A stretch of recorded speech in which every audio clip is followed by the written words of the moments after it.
We are live. Hello, everybody. Melton Woohoo! Zone here, right here with the Big Kahuna. Kahuna. How you doing, Big Kahuna? Good, good, good. What's up? How you doing, Esteban? Doing okay. Yeah, we could talk about anything. What would you like to talk about? Um, hmm. What would I like to talk about?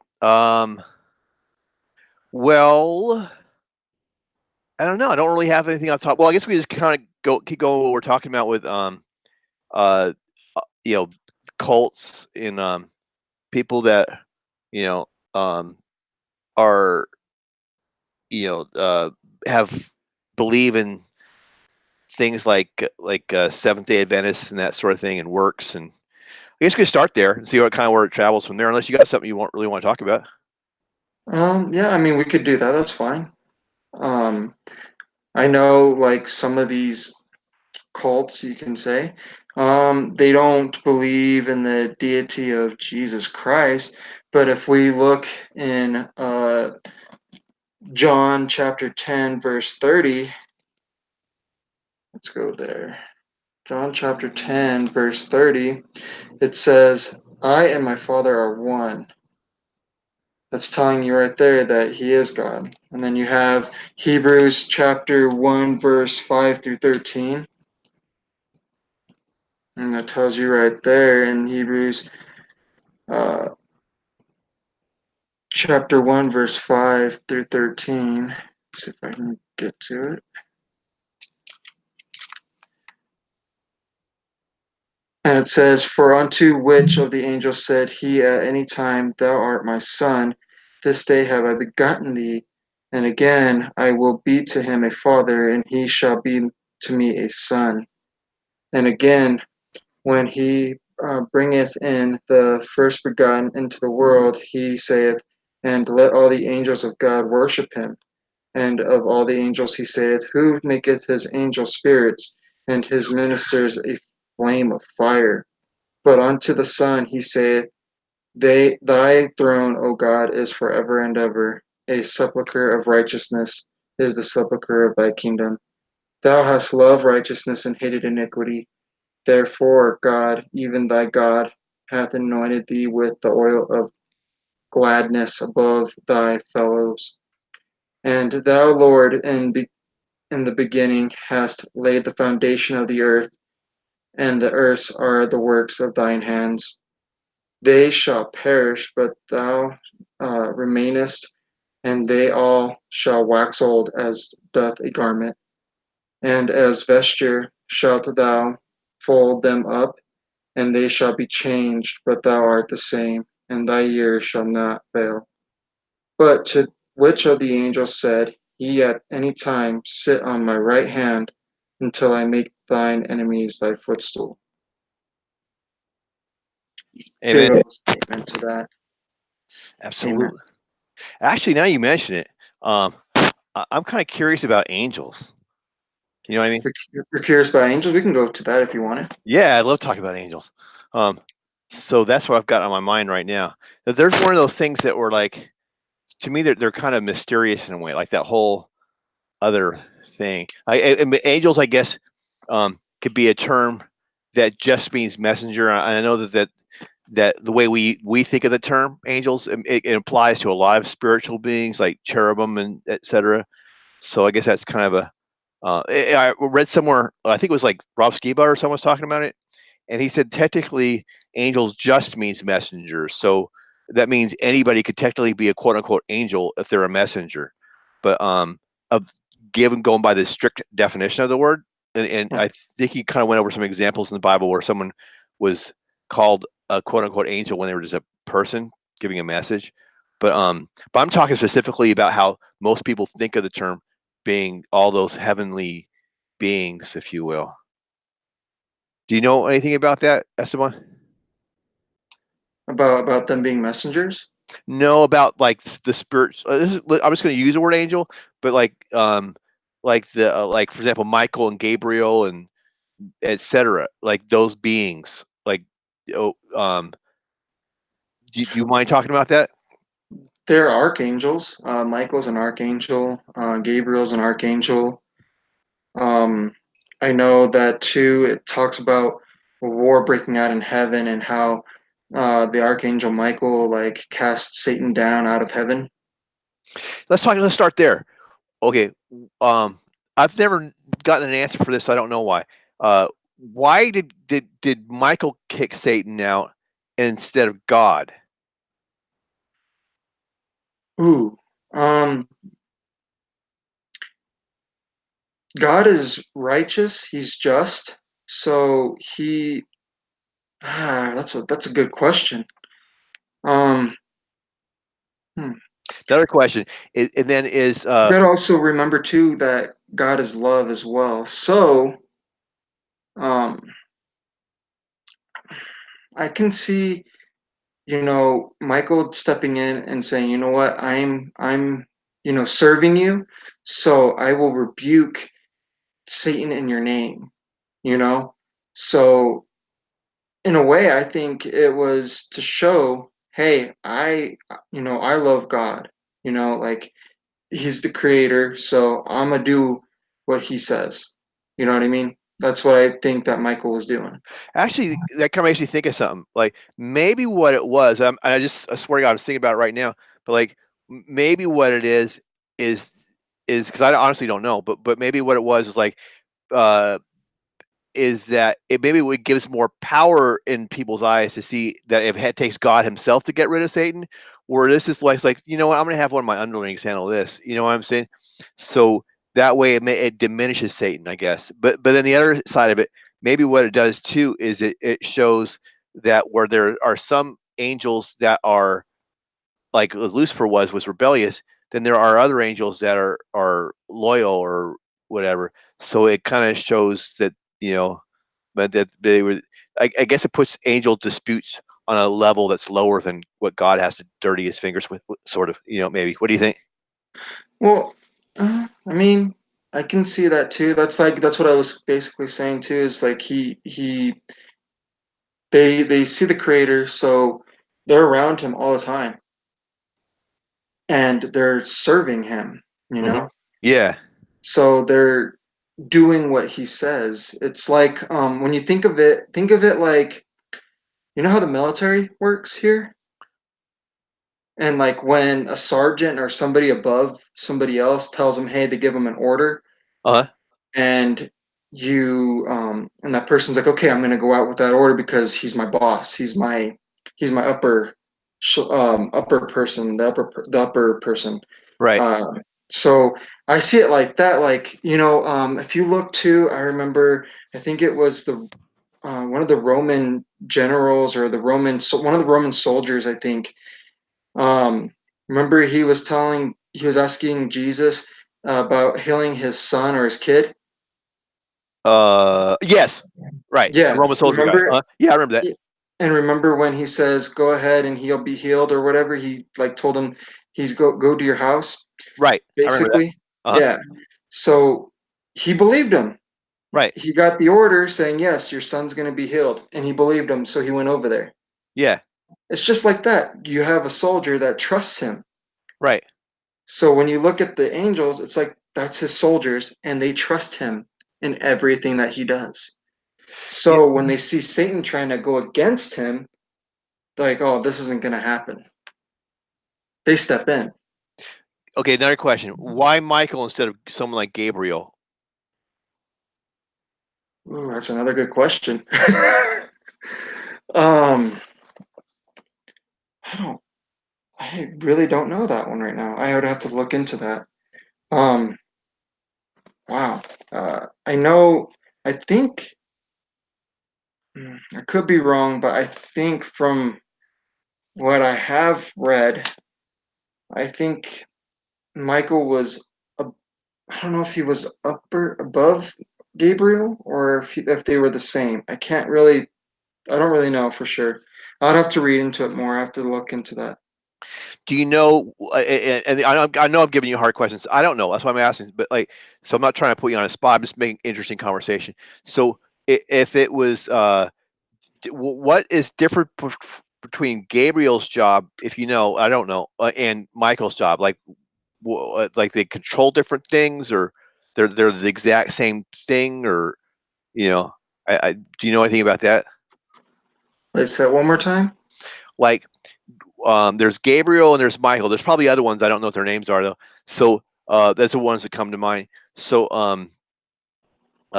what's Michael's area of expertise versus Gabriel? Like, I think doesn't Gabriel blow the horn or something like that? Here comes the end, right? Whereas like Michael's job was to boot. He was kind of like the bouncer, I guess, right? And he bounced Satan out of you know the club, so to speak. So, um, but is there any descriptions in the Bible that show what their specific jobs are? Because I think each of those angelic type of individuals has certain job descriptions and whatnot. Or am I wrong? Well, I mean, if you want me to go through some of the stuff, I can go. Let's see here. First off, um, for angel, let's go to Hebrews chapter 1, verse 4, and it says, being made so much better than the angels, as he hath by inheritance obtained a more excellent name than they. That's talking about Jesus right there. That's so he's above all of them. But when you look at heaven, Hmm. instead of what we are thinking of, like, hey, you know what, I got to work my way up this that, and like I'm above other people and I tell them what to do. Yeah, When you're above somebody, like the angels, they're above us.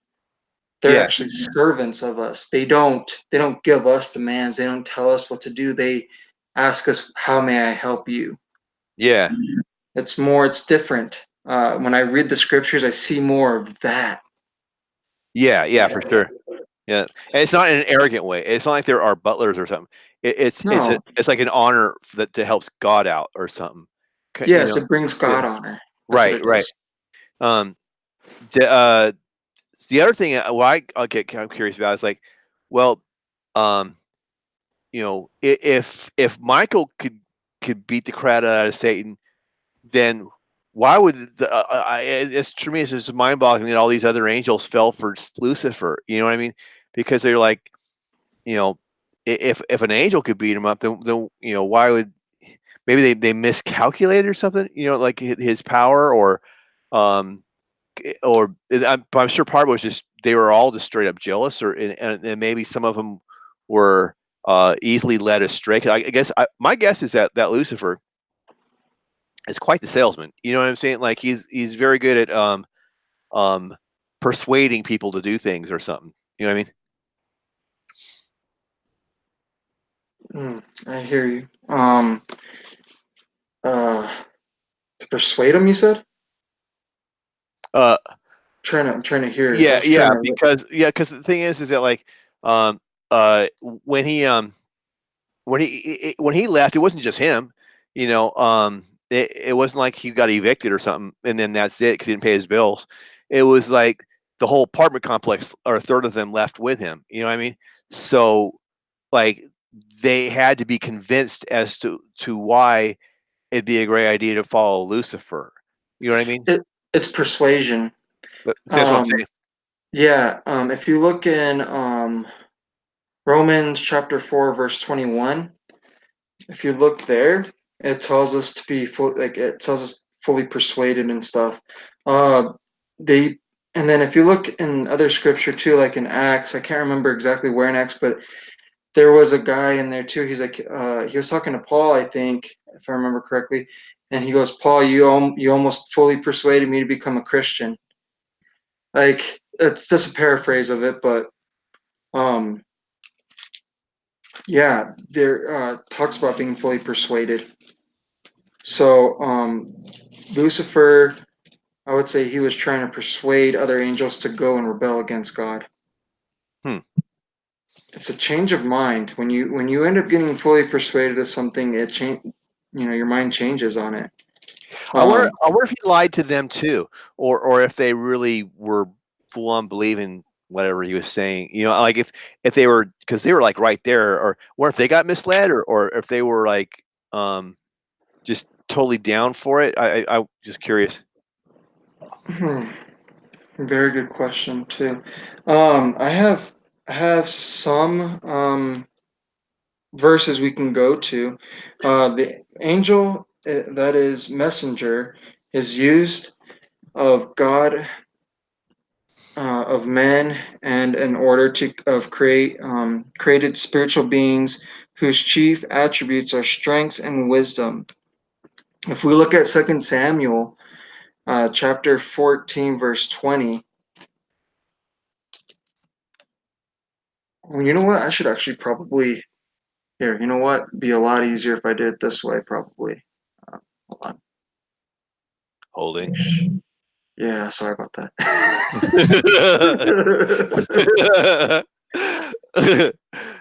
Loading. Loading. Dot dot dot. How much longer? It's like, shall I wait? Yeah. So here, let me go ahead and share. You know, screen share. And if we go to Second Samuel, chapter 14, verse 20, this is some of the stuff right here. It says, to fetch about the form of speech hath thy servant Joab done this thing, and my Lord is wise according to the wisdom of an angel of God to know all things that are in the earth. So it shows right here, it tells according to the wisdom of an angel of God to know all things that are in the earth. Interesting. Crazy, huh? Big time. They have a lot of wisdom. And if we can look also in, I can give you a bunch of verses on a lot of this stuff. Psalms chapter 103, verses 20. Do you know like any Van Halen songs? Like, have you heard those yet? Oh, I've grown up with listening to Eddie Van Halen and all that. We should like make a cover song of Van Halen, but instead of Everybody Wants Some, it'd be Everybody Wants Psalm, like PSALM, right? That'd be funny. Right. That'd be pretty cool. And it says, bless the Lord, ye his angels that excel in strength, that do his commandments, hearkening unto the voice of his word. Wow. See, they listen to him. That's what it's showing right there. They listen to him, they do his commandments, they excel in strength. So I wouldn't want to be like around an angel. I'd be freaked out. Because, like, when you read in Ezekiel and stuff like that, they have many eyes. Um, they have, what was it? There's like a three-headed one where one is a human, one is an eagle, and another one is an ox. Uh-huh.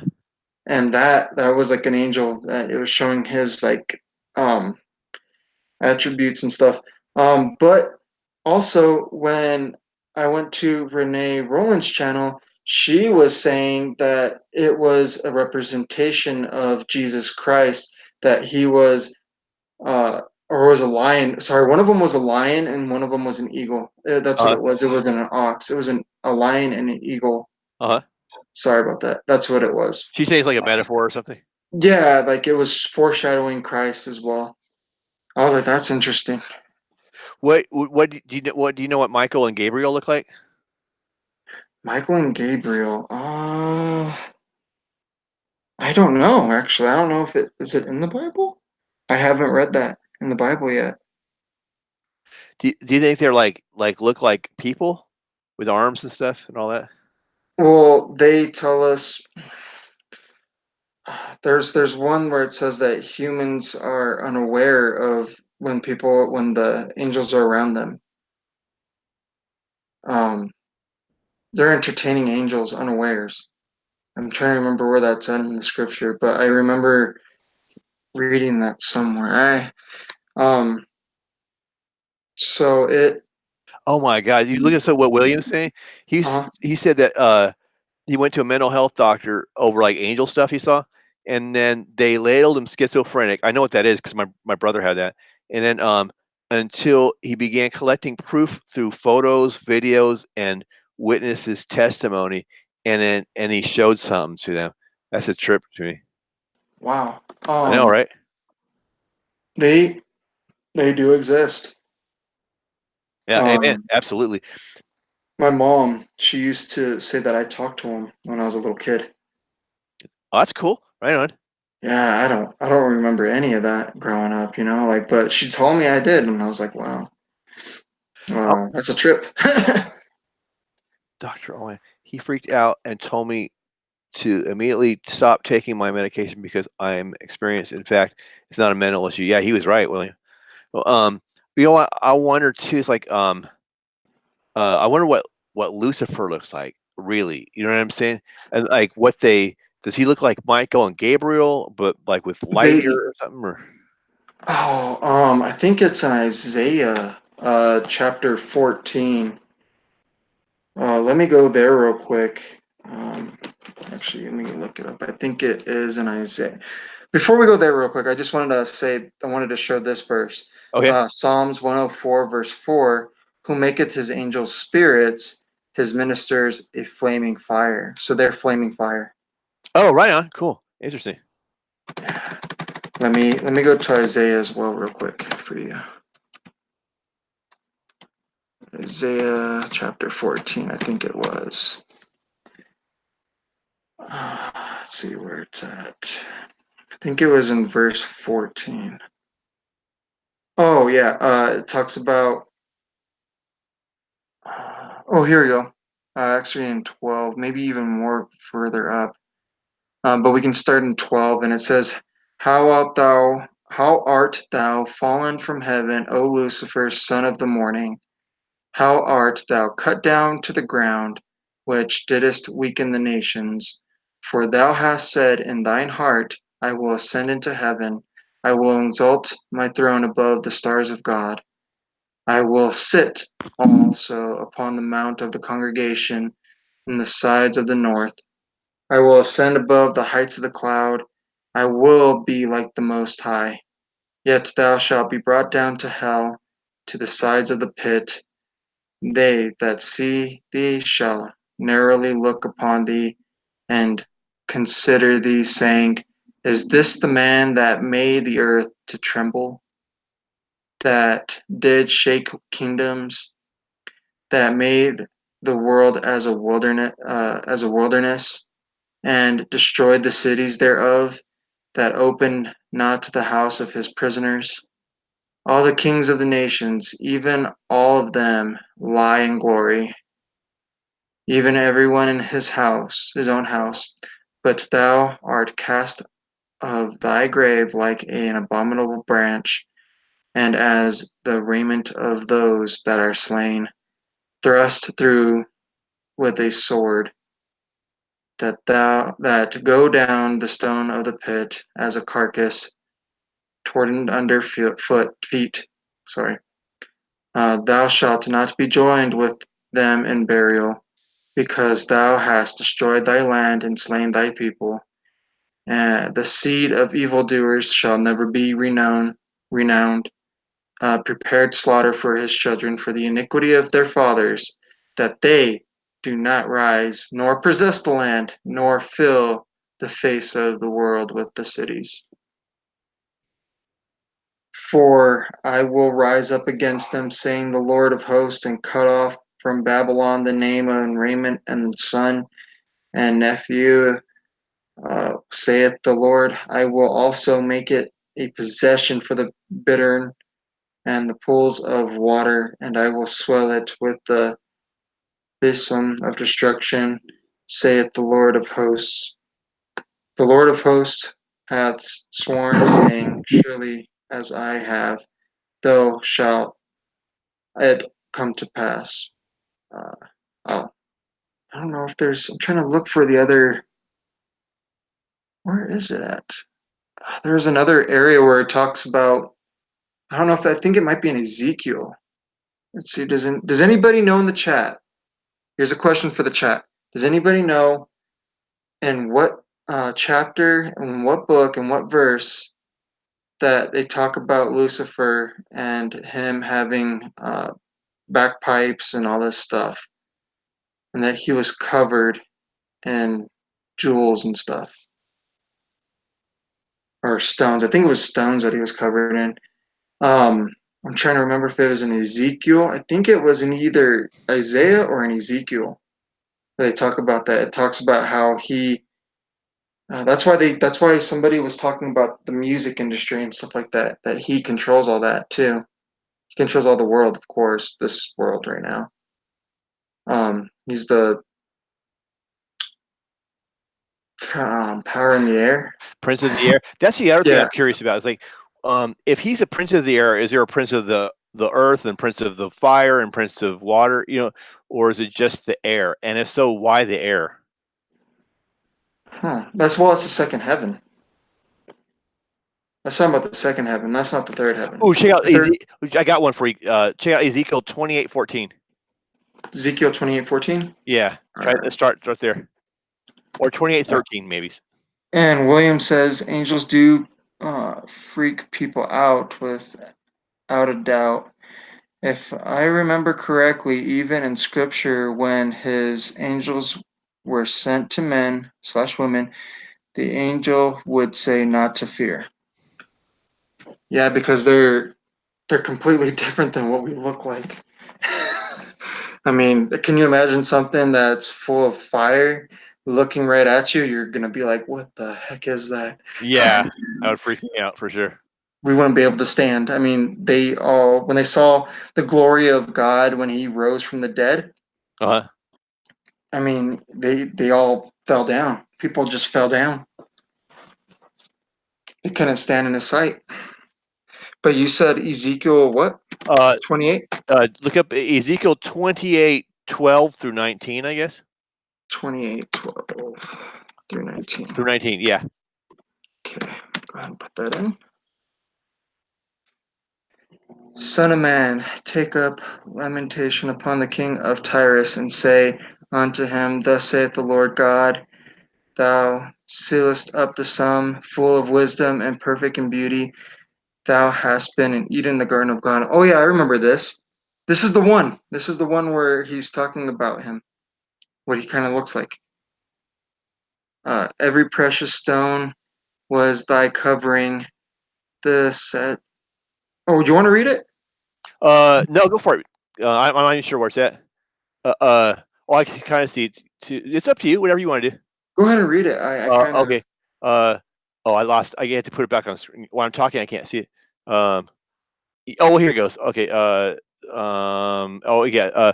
Son of man, take up a lamentation upon the king of Tyrus, and say unto him, Thus saith the Lord God, Thou sealest up the sum, full of wisdom and perfect in beauty. Thou hast been in Eden, in the garden of God. Every precious stone was thy covering, the sardius, topaz, and the diamond, the beryl, the onyx, and the jasper, the sapphire, the emerald, and the carbuncle, and gold. The workmanship of thy tabrets, I think that's a hard word, tablet, and of thy pipes was prepared in thee in the day that thou wast created. That's interesting in itself. He was like already created with all that stuff. Thou art the anointed cherub that covereth, and I have set thee so. Thou wast upon the holy mountain of God. Thou hast walked up and down in the midst of the stones of fire. Thou wast perfect in thy ways from the day thou wast created, till iniquity was found in thee. By the multitude of thy merchandise, they have filled the midst of thee with violence, and thou hast sinned.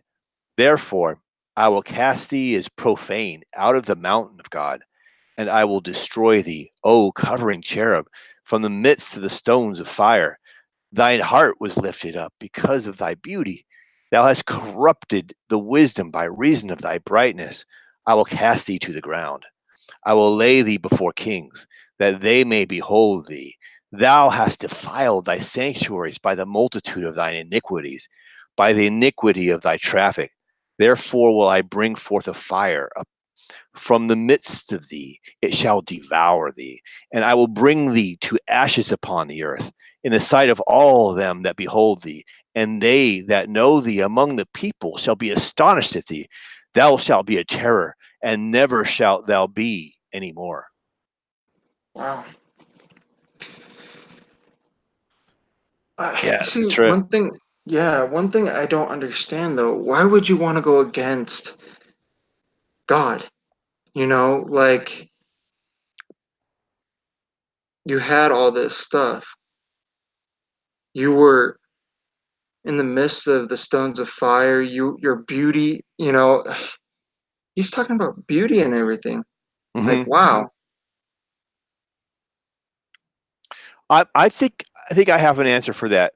I'm just speculating, but this is one of the things I actually kind of feel is I think what it is, it's like it reminds me of people that have everything in life, right? And so he was spoiled, basically. You know what I'm saying? It's like sometimes the nicest people you meet are the people who've been through the most stuff in life, I think. You know what I mean? It doesn't always work out that way, but a lot of times people that have everything handed to them, they tend to be the worst people. And like it corrupts them somehow. I mean, yeah, I could definitely see that. I mean, when you look at a lot of the kids in this generation too, they they've gotten really spoiled. Yeah, and if you think about it too, um, the in my mind, this I feel really strongly about this, by the way, but I could be wrong. Who knows? But I think that it's also another thing is that it's like for people that get a little bit of power, sometimes it goes to their head. Like I've seen that a lot on YouTube, as actually, matter of fact, where I'm not sure about any channels that we're both aware of, but like I've seen other places where somebody was super nice and sweet and everything else. And then as soon as they got power, like this other side of them came out. And like there's that saying that power corrupts absolute power corrupts absolutely. And maybe that's what it was. Probably a couple things. One is he was probably special. Like he got all. This is just speculation on my part, but I don't know. Lucifer seems easier for me to recognize than some of the other ones because they kind of lay out his backstory a little bit more. Where some people like Michael and Gabriel that don't really have a whole lot of backstories. There's a lot more mystery there. Um, but for him though, it's different because he was the special one. He was the one that covered him, and it talked about all these jewels and stuff, and so I think it went to his head, and then especially it also makes sense because when we came about, then we were like the new kid and got that jealousy from the older kid that had been there before, and that's why to me that's what's going on is that he's just jealous, and so he was used to being the special one, and then it wasn't special in his mind anymore, so he rebelled, and it's a combination of that, and when you get that close to power, you think, well, geez, it's I guess it would be just even at that level, it's deceptive because you think, well, if I'm that close to God, I'm closer than any of the others fools in here. So if I'm that close, then it's just a step away to become, to become God, you know. Um, and look, he did me wrong. I mean, he should have known how I was going to react when he created this new creature, to take my place. What's up with that? I say you know, I'm the special one, not this Adam person or whatever, So I'm going to teach you. I'm going to spite everything. I don't care what you've given me, what you've done for me, but you wronged me, and so I don't care what it takes. What you did to me was unforgivable, and I'm going to have my revenge, etc. Yeah, and on top of that, I think he got a little jealous too because we were made, well, Adam and Eve, Adam and Eve were made in God's image. So, like, when you look at it that too, he's like, oh no, he probably got really upset at that, and that probably made him even more rebellious. Yeah, Um, right, exactly. It's like why, what, And what an insult that is to me. You know what? You know, I'm sure. Yeah, I agree. Definitely. And the more you look at this stuff too, it's like to get everybody to convince the other angels to go against God. That's just like wow. I just in my mind I couldn't fathom that. I That's really the part couldn't. that trips me out. Is now Satan, I get, because he was number one. He was a spoiled brat. I get why he's upset. Um, and not that I don't agree with it, but I understand his motivations. You know what I'm saying? I understand what caused him to do that way, right? I think so anyway. In my mind, I think I understand it. You know, but like the other ones though, like a third of them to just bail, you know, that to me is because I've seen situations like that in workplaces. That's the only thing I can relate to is a workplace. They're at work, basically. Um, and you got, I guess you could look at it as a family too. Like we could try that analogy. But like, if you look at a workplace, a lot of times what will happen is a lot of people, they grumble about their work. Regardless of where they work, they're going to, you know, people are going to complain. I'm at work, or I hate work. So um, depending on how bad it in reality it is or isn't, you know, sometimes what will happen is you'll have someone who's like, you know what, I'm not going to take this job anymore, so I'm going to quit. Who's with me? And then, you know, then they talk to their fellow complainers, and they'll always say, sure, I'm with you. I'm going to go right out the door with you. And then once they quit, they realize they're the only ones leaving the door, and all that talk kind of goes by the wayside. And then everyone else knows they got bills to pay, so they're going back to work the next day. While that one person it was the one that quit, and they're by alone. They're on their own. There's no one there walking with them. That's usually what happens in that pattern. Whether it's going on strike or whatever the thing is, it might be different if there's a union or something. Then that's a little bit different. But but that's what. But in most organic companies without unions, etc., most people, regardless of how they quote unquote bad things are, the person who's leaving is not going to be able to convince everybody else, despite what rhetoric they reply with, to leave their job for somebody else. So that's what's intriguing to me about Lucifer is that he has so much charisma, you know, that he's even able to influence them. So that tells me, one is that not only is he spoiled, but he's cunning, like a he's like a lawyer or something, you know, like super cunning, super um, charismatic, like a what we like in our world, it'd be like a what do they call those people, a psychopath or something. You know what I mean? Where You're talking about more like a narcissist. well, no, there's a difference. Like, although they could be overlap, I guess. But like, he's definitely narcissistic, or he's in love with himself. I granted, right? Um, but like, there's a different definition for a psychopath, though.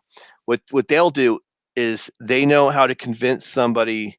And I might be getting it wrong, but something like they know how to present an image of themselves to people to convince them to do something that's not exactly like legitimate. That they know how to put up a front and act like they're happy and this, that, and the other thing, just to get their way from people. Or I might be getting it wrong. I mean, someone who knows the definition probably better than I do. But they present a front to people to manipulate them.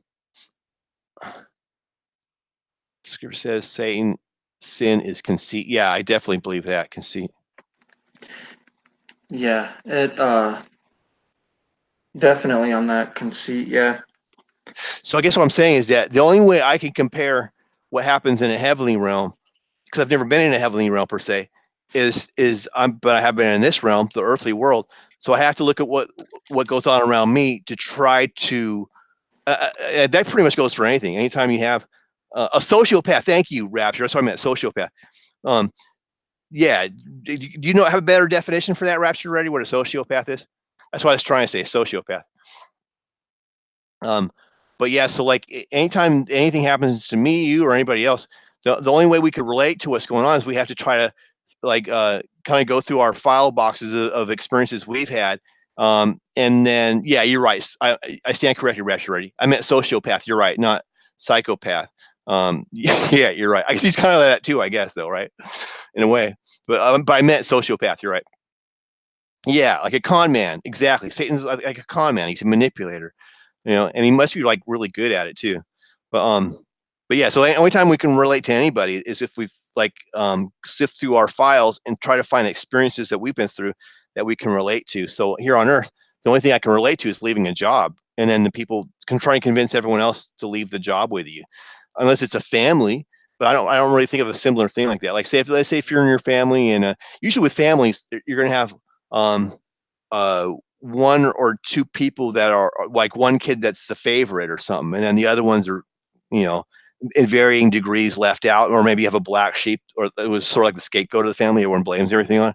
So what I cannot see is the scapegoat or of the family, or the I cannot see the black sheep or whatever you want to call it convincing all the other kids to just like leave home. I don't see that happening. Especially if it's like a big family with 10 kids or something. I suppose like the oldest one, if they're like the firstborn, they're the favorite or whatever, they might have a little bit more sway convincing the other children to leave the family, like run away from home or whatever. But only problem with that though is they're already the favorite, so why would they leave? Unless, I don't know. I guess it does happen, but you, just, and I'm not an expert on any of this stuff, but from looking at what little I know about that sort of thing, it's usually one kid that leaves. No one knows who I am. No one, no one pays attention to me, so I'm going to run away from home, if not for other more, darker reasons. But you don't see like all the kids leaving at once. You know what I mean? Unless they would like, maybe, I don't know, maybe if they had like an abusive parent or something, maybe, I don't know. Well, I don't know. What do you think, Esteban? I kind of think that, well, to go on with this, I think that they probably made up their mind. Like Lucifer didn't have to go off and convince them of any of it. They just Mm-hmm. saw, Adam and Eve, and they were like, no, why should we have to? Just like Lucifer, how he was looking at his beauty and all that stuff, and was getting pretty much, I guess you could say, self-conceited. Like, you know what I mean? I could totally see that. That's a great point. So they were So, like, they didn't need to be sold. They were already miffed, just like he was. They were like, what the, so they felt the same kind of animosity towards us that he did. I think that's what you're saying, right? yeah, I think Yeah. that already was going on, like that was already going in their mind, maybe, maybe. It's hard to say because we weren't there, so we wouldn't know. Yeah, I thought of that too, though. That's the other, or it might be a combination of two things.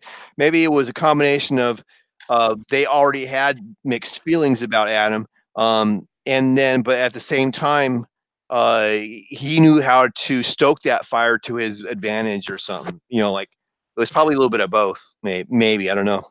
But Yeah, and Rapture Ready says, by reason of his brightness is what the Bible says. okay, so they were enamored by him too. Like it looks like, sounds like. It sounds like Yeah. they were astonished by him. Yeah, like they were like, "Wow, well, we'll follow you." Yeah. Like a cult leader or something. Ooh. Had all of that charisma, right? Yeah, that would make a lot more sense. Thank you for that, Rapture Ready. Thank you for that. It was awesome to read that. I do you know? I'm trying to think. Where is that? Where does it say that? If you know where that says that, Rapture Ready, that'd be awesome. If you put Oh, that that in the would be chat. cool. Yeah, I agree. If he could tell you what the verse is on that. Let's see here, and then there was. Let's see. I'm trying to find. Where is it at? She. They. Rapture Ready said, "I'll look." Okay, cool. Thank you. Guess we Awesome. could get back to that. So, do you think we have guardian angels, Esteban? Guardian angels? Yes. Do we have those? I really don't know how to answer that. Really, I don't know if we do or not per se. I used to think that when I was growing up that I did, um, when I was a kid and stuff. But to be honest with you, I don't really know. Um, is that biblical? Guardian angels? From reading the scriptures right now, I mean, they came down and gave messages to people. I think maybe, possibly, because it talks about people having angels unawares. Um, you never know if an angel's been with that person, you know? Hmm. So we're entertaining angels unawares, I guess they said, or maybe I'm saying it the wrong way. Trying to remember where that is in the scripture. It says it in the scripture somewhere about entertaining. Um, it was like the homeless or something. I think it was talking about. Oh, and rapture already says in Ezekiel chapter 28, verse 17. We just read that one, didn't we? Yeah, I think we did read. Well, we were on that Ezekiel.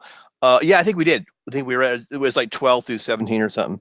It was Uh, 12 through 19, I think, that we yeah, read. yeah, we did read that. We did. About the uh, by the reason of his brightness, cast thee to the ground.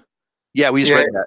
Yeah. yeah. Rapture already just put in there, thine heart was lifted up because of thy beauty. Thou hast corrupted thy wisdom by reason of thy brightness.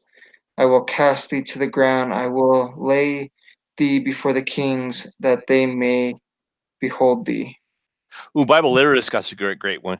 He's like, if you look at Hebrews 1:14, are not all angels ministering spirits sent to serve those who will inherit salvation? So, like guardian angels. That's a great point. I think there are guardian angels actually. Jesus speaks of the little ones having guardian angels. Oh, interesting. So that is true. That is biblically accurate. Then interesting. Yeah, I can see that too. I kind of feel that like we have someone looking out for us um, all the time like that. It's weird. It's weird how like well, I still understand the whole spiritual realm. So so now there's more good angels than bad ones. So do you know how like there's always that classic image of someone who's thinking about partaking in an action, and there's like a little angel on one shoulder and there's like a little devil on the other shoulder. So if there is a guardian angel assigned to all of us, is there a guardian like um, negative spirit from the other side? There's a bunch of negative spirits out there that are trying to convince you to do bad.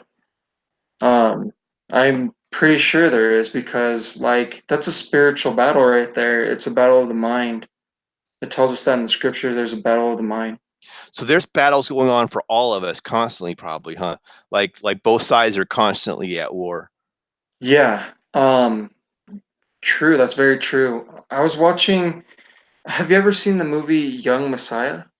No, I have not. Oh, so in there, I take a lot of it with a grain of salt, but it has some interesting stuff in there. In the movie, I liked watching it.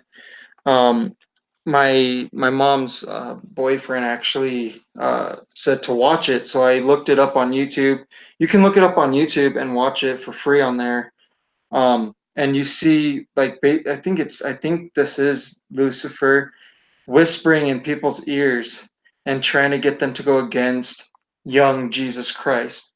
And like he was whispering in one person's ear, he tripped you, and then they all turned against him and said, "Hey, you tripped me!" And this like older kid or whatever was like, "You tripped me. Why did you do that?" And like tried to bully him and stuff. And then uh, Jesus, I think, accidentally pushed him and like killed him. And in there, and that's in the movie. Um, he ends up bringing the kid back to life, young Jesus in there, and but it was showing they didn't even see because the young Jesus was like, that man told you to say that, and they're like, what man? There's no man around us. Hmm. And it was showing that he was whispering in people's ears, telling them that these certain things and getting them to do wrong and stuff like that. I gotta check it out. What's that movie called again? Young Messiah. Young Messiah. Interesting. I gotta check that out. Um, have you seen this movie called what was it called? The one that had John Goodman in it, and there's like the Kundalini spirit chasing everybody. I think it had like um Denzel Washington in it or something. Seven or something, or I forget. Um, the, you know what I'm saying? Where at the end, like John Goodman followed him to his cabin in the woods, and then he committed suicide, thinking he was going to trap John Goodman because he only had so many seconds to find another soul, and he put his soul in a cat or something. You know what I mean? Well, anyway, if you haven't seen the movie, it was like, you know what I'm talking about? I'm trying to like make. That's a good question because I've seen so many movies. Maybe Is it Fallen. Is it Fallen or something? Is that the name of it? I don't remember. a horror flick or is it like a science fiction movie? Well, they might label it as science fiction, but I guess it's kind of like a horror movie. It's like a detective story, sort of, about this guy who's trying to solve a crime, Denzel Washington, but he ends up realizing it's like, he's actually not dealing with worldly things. He's dealing with like the spiritual realm. Huh. I probably haven't seen it then. I'll have to look into that. It's all I right. wonder if they have one more thing real quick. Yeah. I wonder if they have that movie in Netflix Hmm. on I don't. Netflix. I don't know. They might. I think it's called Fallen. I think if you look up like Denzel Washington movies, like on Wikipedia, you'll eventually figure out which one it is. I think it's called Fallen. I don't know, or Seven or something. But no, Denzel Washington's in it, and so is John Goodman. But the thing about it was, what would happen is, Denzel Washington would try to Fallen. Thanks, Ratchet. That's what it's called, Fallen. And what would happen is, he'd be after somebody, and then the person would touch somebody else, and then the demon spirit would leave the person and go to the person they touch. So, if he tried to shoot him and, I'm a cop, I'm going to kill you, then that spirit would just go into somebody else. Yeah, it was a good flick. Yeah, absolutely. But also it kind of gives insight, I think, in that, was, to me, it reminded me of that Kundalini thing where, like, you've been saved, and then like they lay hands on somebody and they start shaking and, doing all this weird stuff, like by the process of laying hands on them. So I thought, well, maybe that's how at least one way how they trance, because sometimes there's truth in plain sight. So maybe that's how they do it, because I know that's how they do it in those corrupted churches, to pass on that kind of snake spirit. Yeah, lay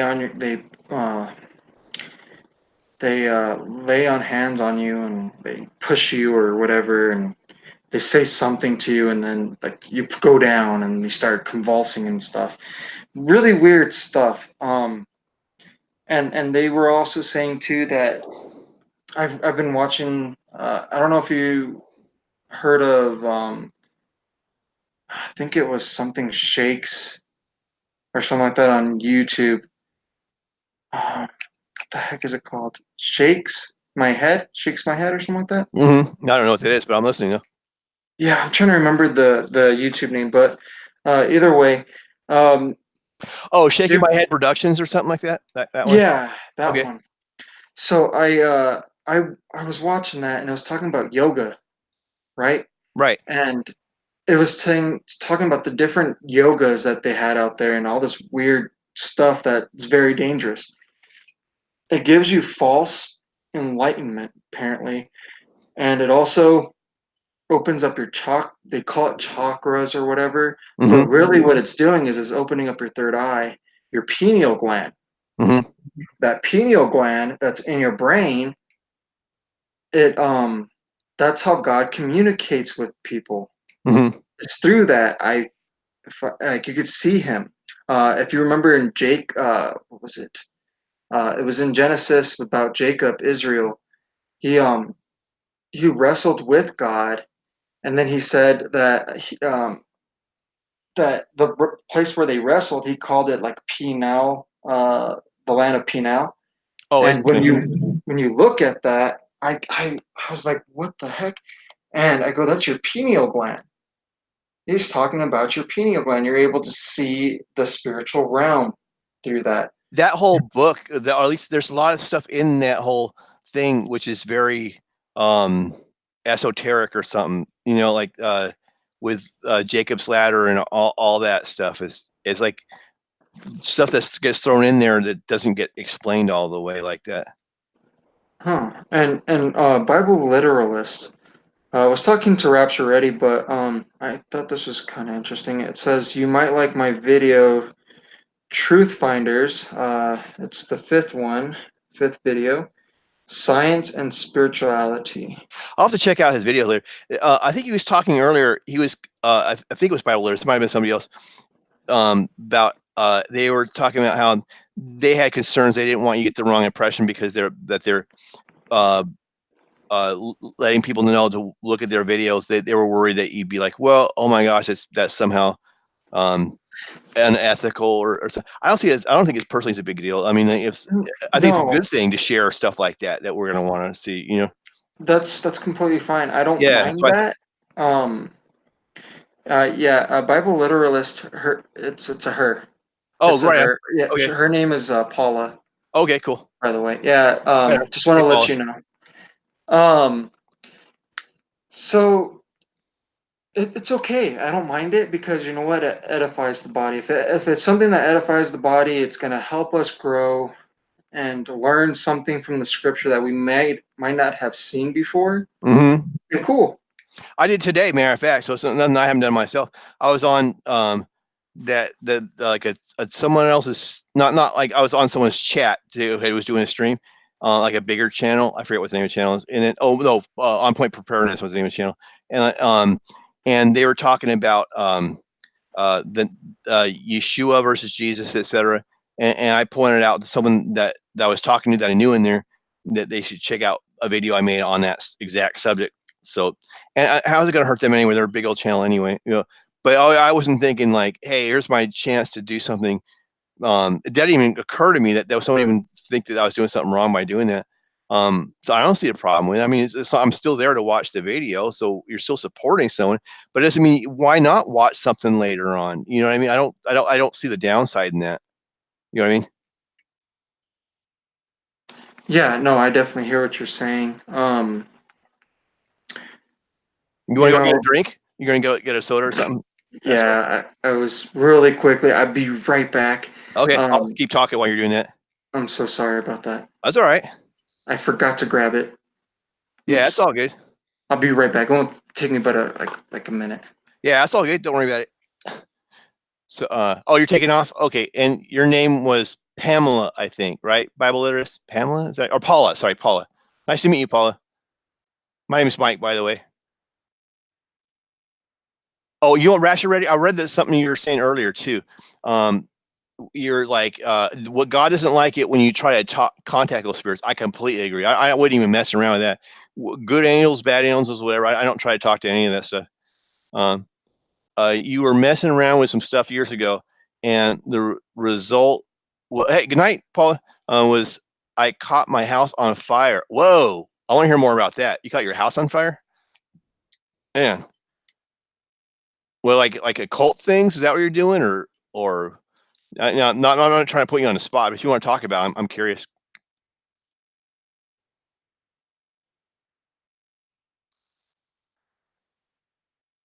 Yeah, this whole angel thing, I mean, it's just so intriguing. We are marked by God, period. Amen. You know what I think about angels too? Um, is when I look at the ones that left because of us, it makes me really appreciate the ones that stuck it out for us. And I know it's like all the glory goes to God. I completely agree with that. But even when someone who's like a fellow human, like we all in here, and they help me out with something, I still thank them too. That God's working through them, But I still, try to be nice to them. That's just kind of the same way I look at like the angels. Like it's good to give them props once in a while because because they're here serving God to help us for God, and it's good to recognize that. I think not in a way that puts them in some kind of jealous position with God, but just to but in an appropriate way. I think that's healthy to give them a shout out for all they've done for us. It's Yeah, definitely. I'm back, by the way. where you get water? I'm curious. What are you drinking? I'm drinking a Diet Dr. Pepper. Diet Dr Pepper. Dr Pepper, so good. I was The other day I started drinking this coconut water. It's called BAI or something, Bahi or something. And oh my God, it's so good. Like you think like raw coconuts are actually not as good as they sound like they would be. But coconut and other stuff I like though. It gets kind of a nice tropical flavor. And then Bible. Oh no. Rapture Ready said, I took it like God saying, "Oh, you want to play with fire? Okay." Yeah, I can see that. I can definitely see that.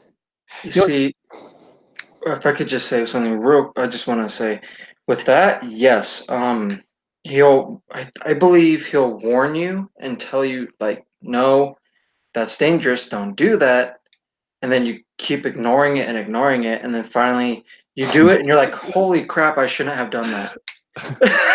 you Like, read Williams' comment, right?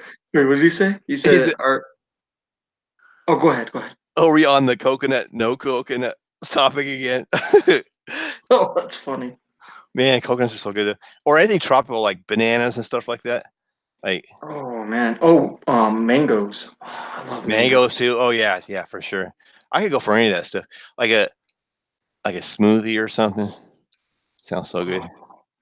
Oh, there was actually a smoothie I just had a few days ago. I think it was a mango strawberry banana smoothie. Yeah, that sounds amazing to me. Oh, and then you put a little bit of coconut water in there. Oh, it's amazing. Yeah, that sounds perfect. I would just down that right now. Sounds perfect. Especially like a nice summer day. It sounds so good. Oh yeah, definitely. And what was it? We went out. I don't know if you have you ever been to you've been to Starbucks, right? Oh yeah, I more than I like to admit, but yeah. Have you ever had the refreshers? No, I don't even know what that is. What's that? Oh man. So they're really good. They put like I don't know if they put water or what else do they put in there, but like I had one that had acai berry and I think it was like blackberry or something. It was really good, and I was like, dude, this is like one of the best drinks I've ever had. I straight up, Shame. oh shame, Yeah, I know, right? The truth comes out. Starbucks. Starbucks of the world, shame. Yeah, but I'm listening though. So what was it again? It's called a refresher. Uh-huh. They have different kinds. I think they have like a mango kind and a acai berry with I think it was like blackberry or something in there. Uh-huh. And man, those drinks are amazing. I highly recommend them because like it, they're refreshing. Yeah, that does sound good. I could totally go for that right now. Yeah, that's what I usually get when I go there. That or I like their espresso. What is an espresso? Is that like more intense coffee or something? Yeah, it is. It's like it's how do I explain it? For me, it intensifies my energy to where I'm like, whoa, I'm really woken up.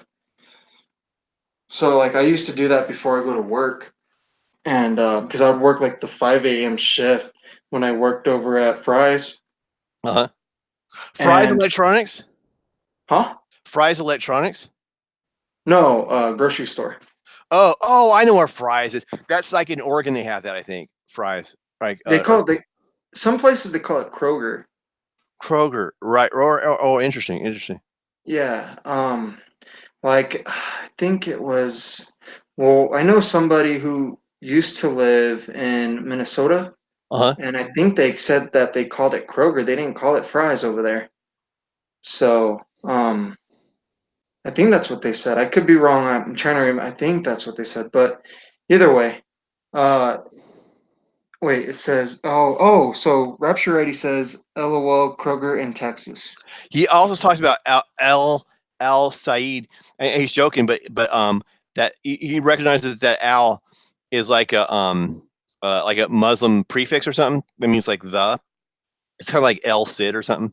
Um, I'm sure it's not a Muslim word, but he's joking how it kind of looks like a Muslim word. You know what's funny about that Rapture Ready though is if you look at like Revelations 9:11, it talks about the Antichrist being Apollyon for Apollo, but it also calls him Absalom or something, right? You call And him Abaddon. thank you, Abaddon. So if you look at that word, Abaddon, I thought, well, maybe the ab part of that word could be like Al for like Al Jazeera or whatever. So maybe like something like Abdul, or that could be son of something. So and I know like Arabic is related. I think it's a language to like Hebrew or Aramaic, etc. So perhaps the name of the Antichrist really means son of Badin or something, Badin.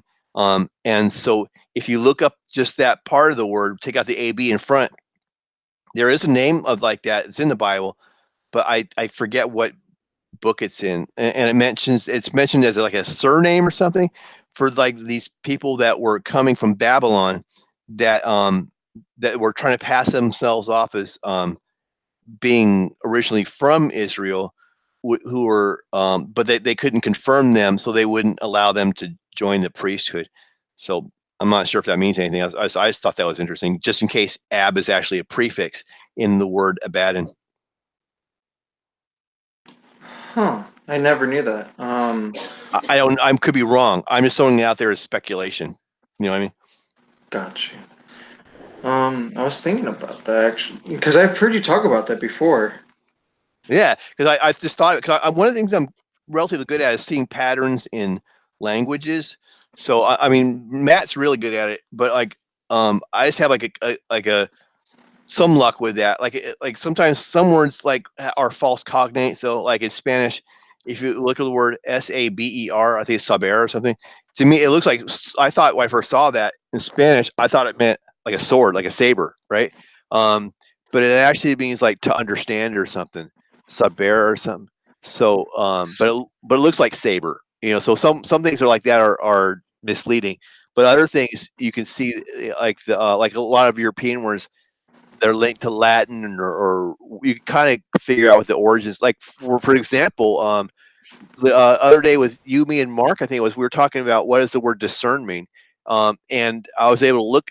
I bet spelling experts are like who go in spelling bees are probably really good at that. Like they figure out, okay, what's the origin of the word? Is it Greek? Is it this, that, and the other thing, and etc. But I figured that the dis part meant like take something apart, like dismantling or dismantle, and surely enough, that's was related to the word discern, has to do with taking things apart. But anyway, the point is that like from looking at words, once I see patterns, then I kind of like test things out like that. So judging upon that, knowing that like Abdul or whatever means like son of somebody, kind of like in Irish you have like O'Reilly or something, or in Scottish you have like MacDonald or something, or in like a Nordic language or something you might have Johannes son or something, like the son part, etc. Hmm. Yeah, there's always a meaning to names and all that too. For instance, my name Martin Uh-huh. actually means king. Okay, I can see that. It's like a French thing, probably. Like, right? Um, Martine or something like. That's Hispanic. It's been, yeah, but it Yeah. probably comes from some European origin, though. Like maybe Spain, but it sounds almost French to me though. Like, I wonder if like via Spain they came from France or something. And Um, another funny thing too is my middle name Esteban, uh-huh. which I go by. It's like Steve or something. Is that what it means? Yes. Yeah, but when I look at the meaning of that, it means crown. Okay. Cool. So it's like like a royal name. It's really cool. Hey, that's pretty neat. Right on. Esteban, that's cool. So but is Esteban related to word Steve? Is it related at all? Yes, It is. that's the Spanish version of Stephen. Okay. You know what's funny about that? I didn't know that. I just threw that out there right now. I never heard that before. That's what I'm talking. I'm good at that. I'm good at figuring out what words origins are and stuff like that.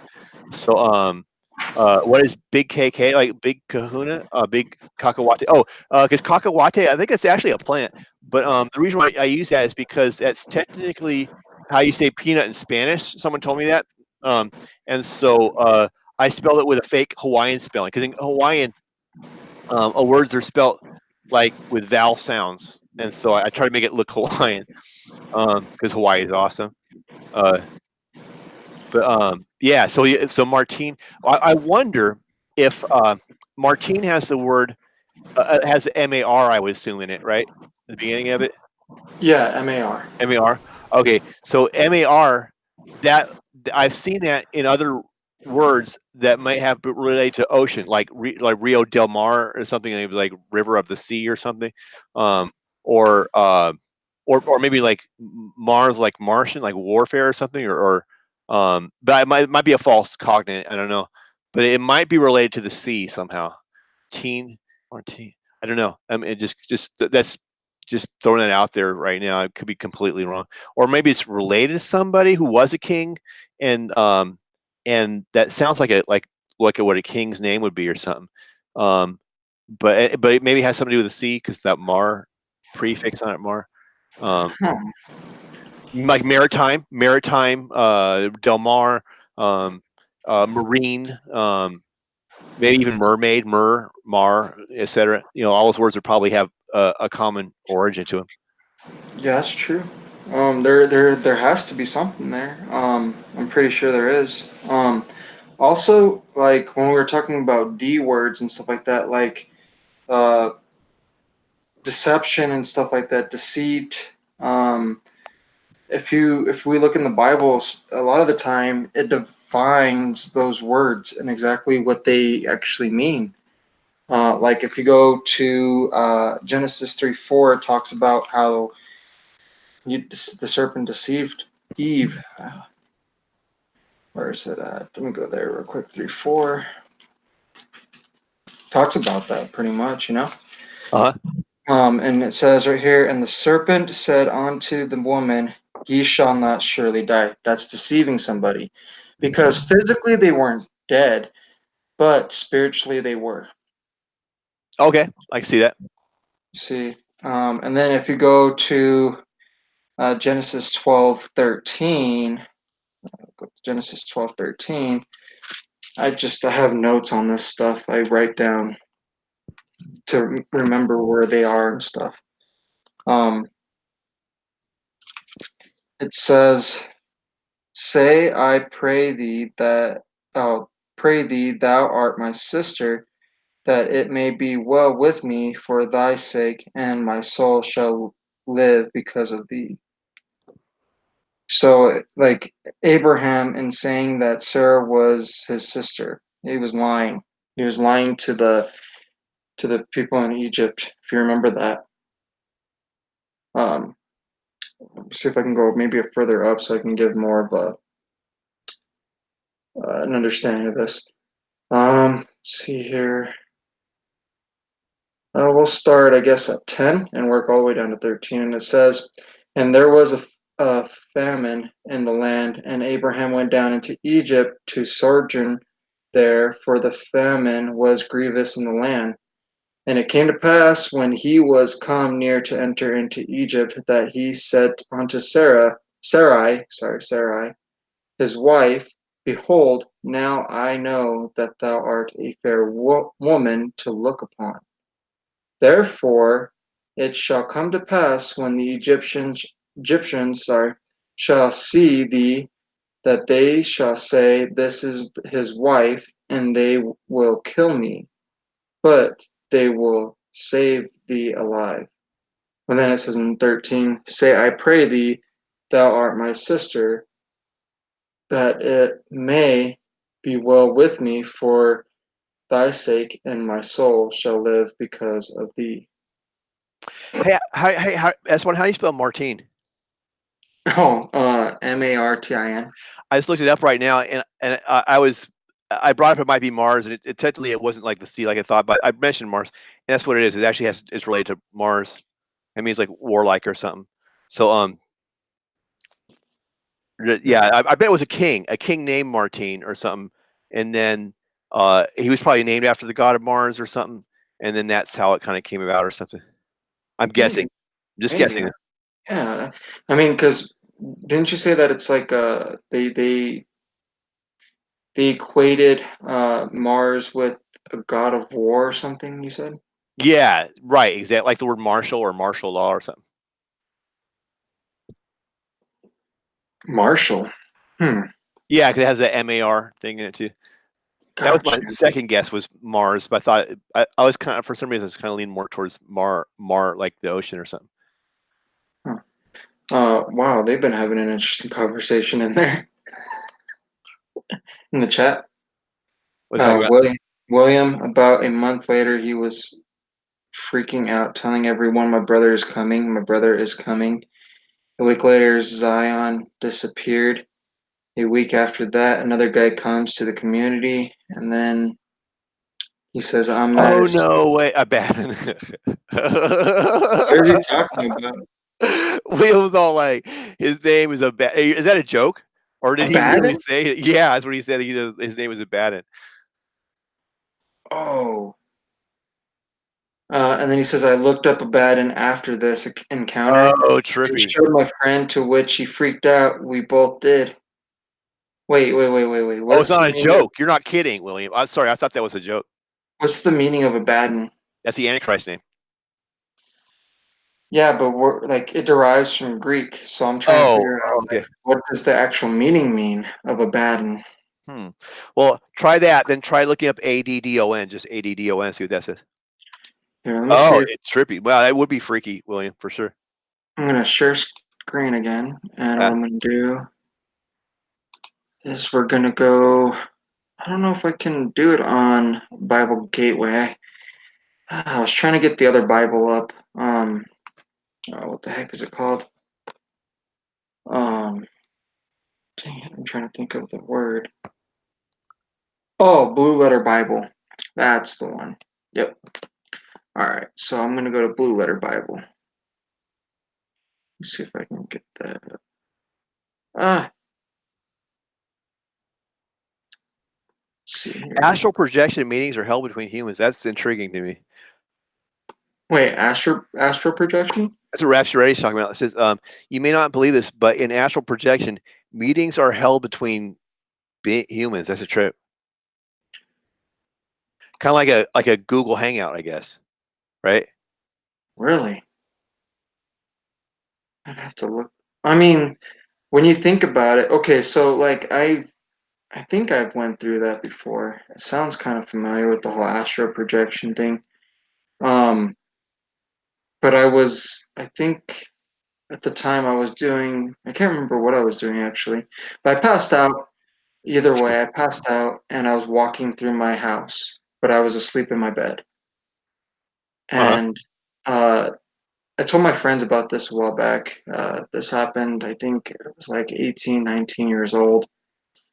And I'm looking at myself sleeping, and then I can walk around my whole house. And I saw this older gentleman whose arms were so long. I mean, it was like he had a short torso and stuff, but like his arms can reach all the way down to his feet, and it was dragging on the floor. And his face was creepy, and he had these weird teeth, and he had this big smile. But he kept laughing and saying, "Hey, boy," and it would get louder and louder and louder. And I just remember freaking out, trying to get back into my body. I didn't know what the heck was going on. It was a scary moment for me. So he's a short torso guy, but with really long arms. Yeah, it was like an older gentleman, and he had like suspenders on. It was really weird. Yeah, super weird. Was it like where were you? Like in a field or in a castle, in your apartment or whatever it was, or I was at my house. in your I house? just Yeah, just in my house, and I don't know who in the heck it was, or um, What did he I say again? What was his words again? hey boy, and then it would get louder, Hmm. and I mean like louder, like he was trying to like talk to me, but I didn't answer back to him. It just freaked me out. What did wait? Rapture Ready says, uh, it minds me melt. They glean the same information is what makes me think of Williams' encounters. Sounds similar. Yeah, actually, William Young, I appreciate it, man. It was interesting to read what he had to say. So I thought it was cool. Well, not cool as in I'm sorry you had that experience, but I thought it was, you know, interesting. I'm trying to see if I can find the word. Here it is. Okay, and let's see. Go to tools. Um, let's see if I can find it. Here we go. Let's see what it says on here for that word. Oh, nope, it's not letting me. Okay, maybe I clicked the wrong thing. Polyon. Okay, here we go. G3. Uh, it it's a root word. Huh. Autonomy. I probably can't. I'm probably not pronouncing that right. Etymology. Etymology. Etymology. Okay. Root word is etymology. No, the etymology is that means that's just. Oh, here you go. It means destruction. Ruin, destruction, the place of destruction, the name of the angel prince of infernal regions, the minister of death, and the author of havoc on the earth. Now put in ADDON, like get rid of the AB in the beginning and see what that brings up. A the BADDON. Like Alpha Delta Delta Oscar November. Oh, so the ADDON. Okay. Yeah, like drop off the first two letters. ADDON. Okay, let's see. Oh, a cherub. Add the Immer, See, that's but from Nehemiah 7:6:1 that mentions that name, and it says that they could not show their father's house or their seed, so they were of Israel. So they were like deceivers or whatever. So what's that? so could that have been who Jesus was talking about? You are the father of your devil, of the devil. I don't know. Again, this might just be dumb luck on my part. It might be a complete coincidence. All I'm saying is if you take off the AB from Abaddon, it brings up this name Addon, which I had no. I just looked at based on that, and it brings up these people that try to be priests that weren't really priests. We can look up the. We can see the word too. Let's actually look Okay. up what the word means. Oh, why did it do that? Okay, here we go. Now watch some. They'll just probably see it on some other channel, and I'll never get credit for it. But that's what I found out though.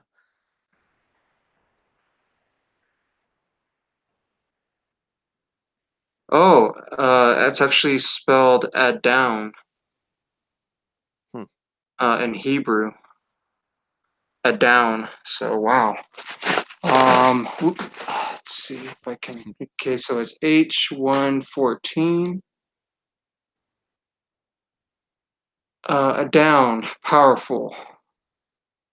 An Israelite? Question mark. Let's see here. Strong's definition. A done. Probably intensive for H13, 113. Powerful. Adon. Apparently an Israelite. Let's see what else does it say on here.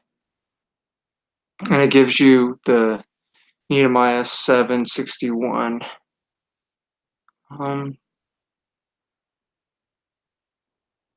yeah, it doesn't really give us a whole much of what it What about means. this? Just thinking outside. What if you try to find out what ADDON says in Babylonian?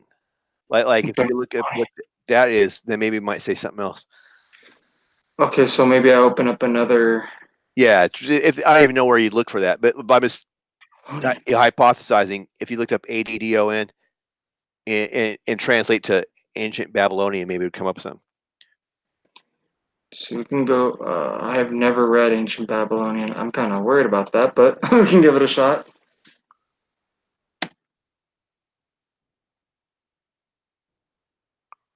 And it might just be a title. It might not even be like a name. Kind of like Baker or something, or Smith. You because some of those biblical things are really titles. They're not really surnames. Probably I'm spelling Babylon wrong. Babylonian. Bab. Oh, Belinda's here. Right on. Hey, Belinda. Hello, Belinda. I'm probably saying her name wrong. How did you say it? Belinda? Yeah, like Linda with butt in the front. Belinda. Belinda. Okay. Hello, Belinda. Okay. Let me put language, I guess. Guess we can do that. Or Babylonian to English. Try that. Babylonian to English.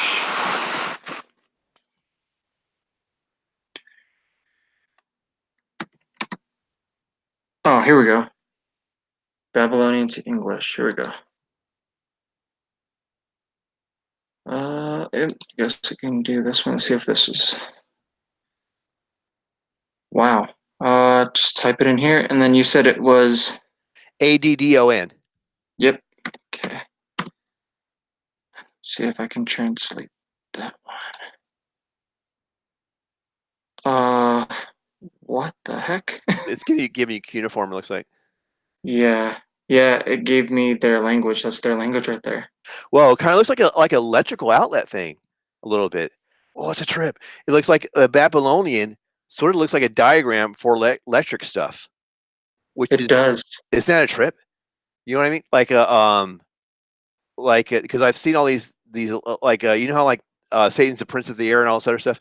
If you look like a there's all these I was listening to a long time ago Richie from Boston talking about it, where it's like a lot of these electrical diagrams they kind of look like sigils or something, and that a lot of the patents are for stuff that's for like stuff that like brainwash you or something. Maybe that's not the right word, like mind control through the computer screen or TV or what have you. So it's interesting to me that like electrical diagrams to me like look a little bit like cuneiform. You see, too, going on to the whole electricity thing, um, a lot of people say that, oh no, they had to have been dumb back then, and we're smart now. No, no, no, no. Like they had so much more, I think, than we do now. They knew a lot more than we do now. What if this? I got an idea. What if we took, in theory, we could take like an electrical diagram for something and then put it into cuneiform and maybe it spells words or something. I'm just throwing it out there. I'm not Oh, suggesting we do that. Just this is what came to my mind. So I have no inner I wonder, dialogue. So. I kind of wonder, what does it look like when we put deception in there? Right, Rasher. I'm gonna put deception. Let's see what how it spells it. Okay.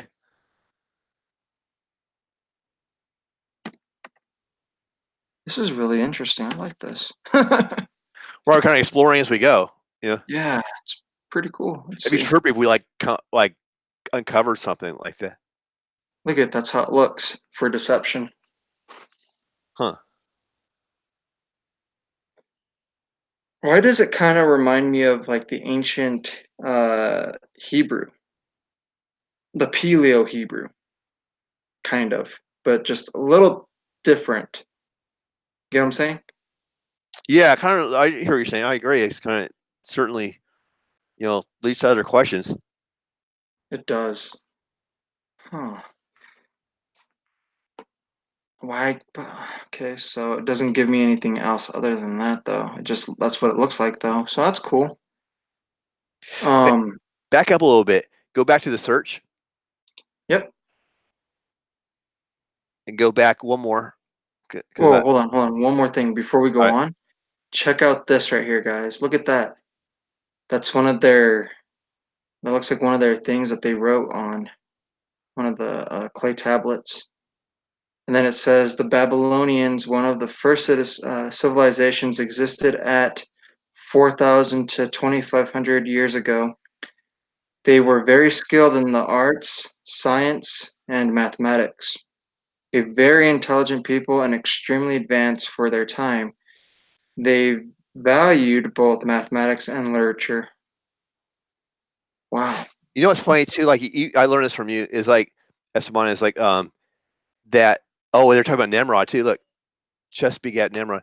But like how the story of Gilgamesh, which I think goes back to like Babylon or Sumeria or something. Um, that is like a correlates with Nimrod's story. So that's kind of fills in some missing pieces and whatnot. Like they talk about the flood and all that stuff. Um, Hmm. so in that story, so but then some of the stuff can get dark, I guess, from whatever you come across. But my guess is there's probably a whole lot of untrodden territory regarding knowledge and stuff like that to expose stuff by looking into this Babylonian stuff.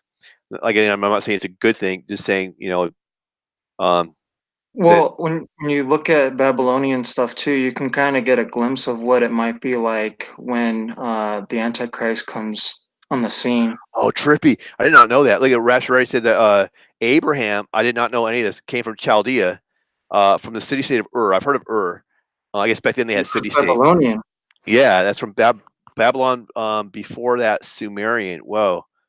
Well, that's where they get the epics of Gilgamesh, Samaria. You get it from there. You get Enkidu and all these other weird story. This is a weird story that they came up that they talked about. Okay, so and I used to be into all this stuff. Um, I can give you guys a little bit of something on this whole Samaritan stuff. So I when I read some of the stuff about the Samaritan tablets, it's talking about how these aliens came down. They call them gods. They call them aliens, gods, whatever. And they made us. And a lot of weird, um, they made a lot of weird stories about that and how they basically formed us by mixing their DNA with the monkey and all this other stuff. So it, I just heard a lot of different things about it. I used to read up on this kind of stuff back then, but it was interesting to me back then, and now I'm just kind of like, it's interesting still, but I can put it on the wayside. Right. you know. But Rapture already says yes. Gilgamesh, Nimrod, Osiris from Egypt. Yeah, that's all connected right there. All those are connected. Do me a favor.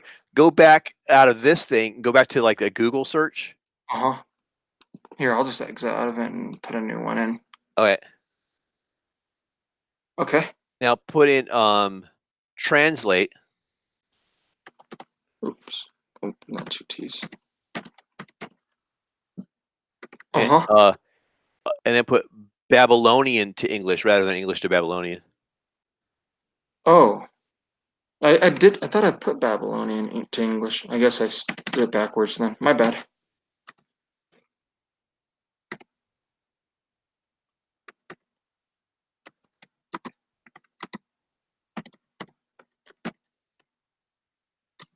Okay. I hope it's giving me the same things. Unique free, yeah, translate. No, I say English to Babylonian. Let's go down a little bit. See, it says, Sumerian and Babylonian oh, you know what? translation. It's only giving us cuneiform. Interesting. Uh, oh, that's all it does. Interesting.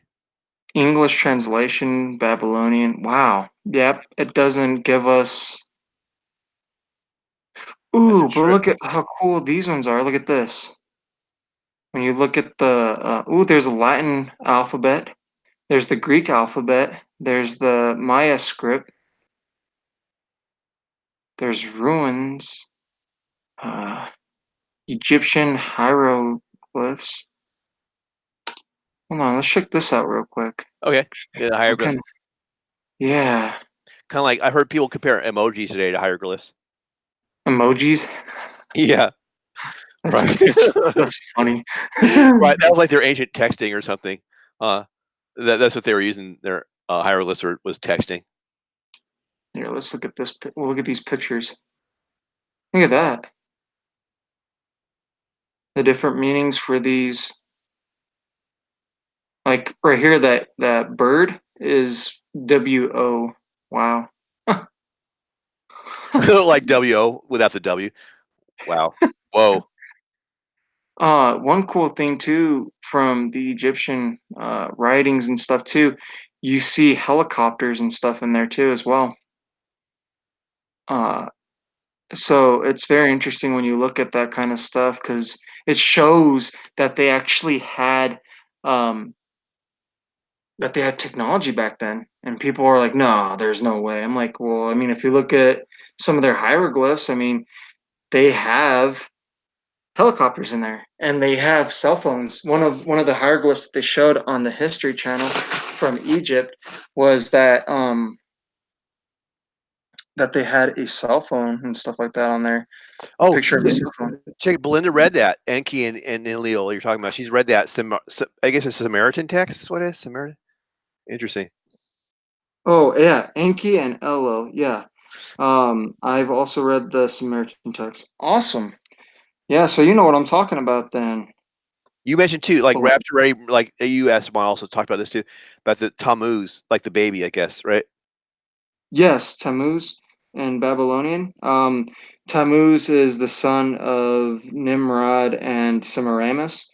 And Semiramis is the queen of heaven, and she tried to find all the body parts, but she couldn't find the phallus of Nimrod. So when you look at the what the heck is it called in DC, the you know what I'm talking about, right? The Comic books, DC Comics. no, actually DC, like our Washington DC. Oh, okay, yeah, Washington D.C. Okay. Okay, so you know the from Egypt, they got that thing from Egypt. What is it called? I'm trying to think of the name. The obelisk. Yeah, that's actually that's supposed to be the phallic symbol of Nimrod. Right, or the So Washington Monument. Yeah, the exact same thing. Yep, Journey's Way. Yep. yeah, that's what I've heard. The Washington Monument. Yes, yes. Pharaoh in Egypt. Wait, what did I miss here? Rapture 80 says Tammuz, son of Nimrod slash Semiramis. Yes. Rapture 80 says Tammuz is Nimrod reborn. Yes, that's true. Thus, man, God. The Pharaoh in Egypt. Okay. You know, Yeah. That makes sense too because then they can. So with Tammuz and all that, they can basically call him. He's the Antichrist. That's the Antichrist right there. Because with that saying man God or whatever, that's basically like they're kind of simulating it to be like Christ. what does Tammuz mean as a name? Tammuz? Ooh, that's a Yeah, good question. We can look that up. yeah. Let's figure out what the name means. Meaning of Oh, Belinda makes a good point too. Yeah, that is trippy, huh?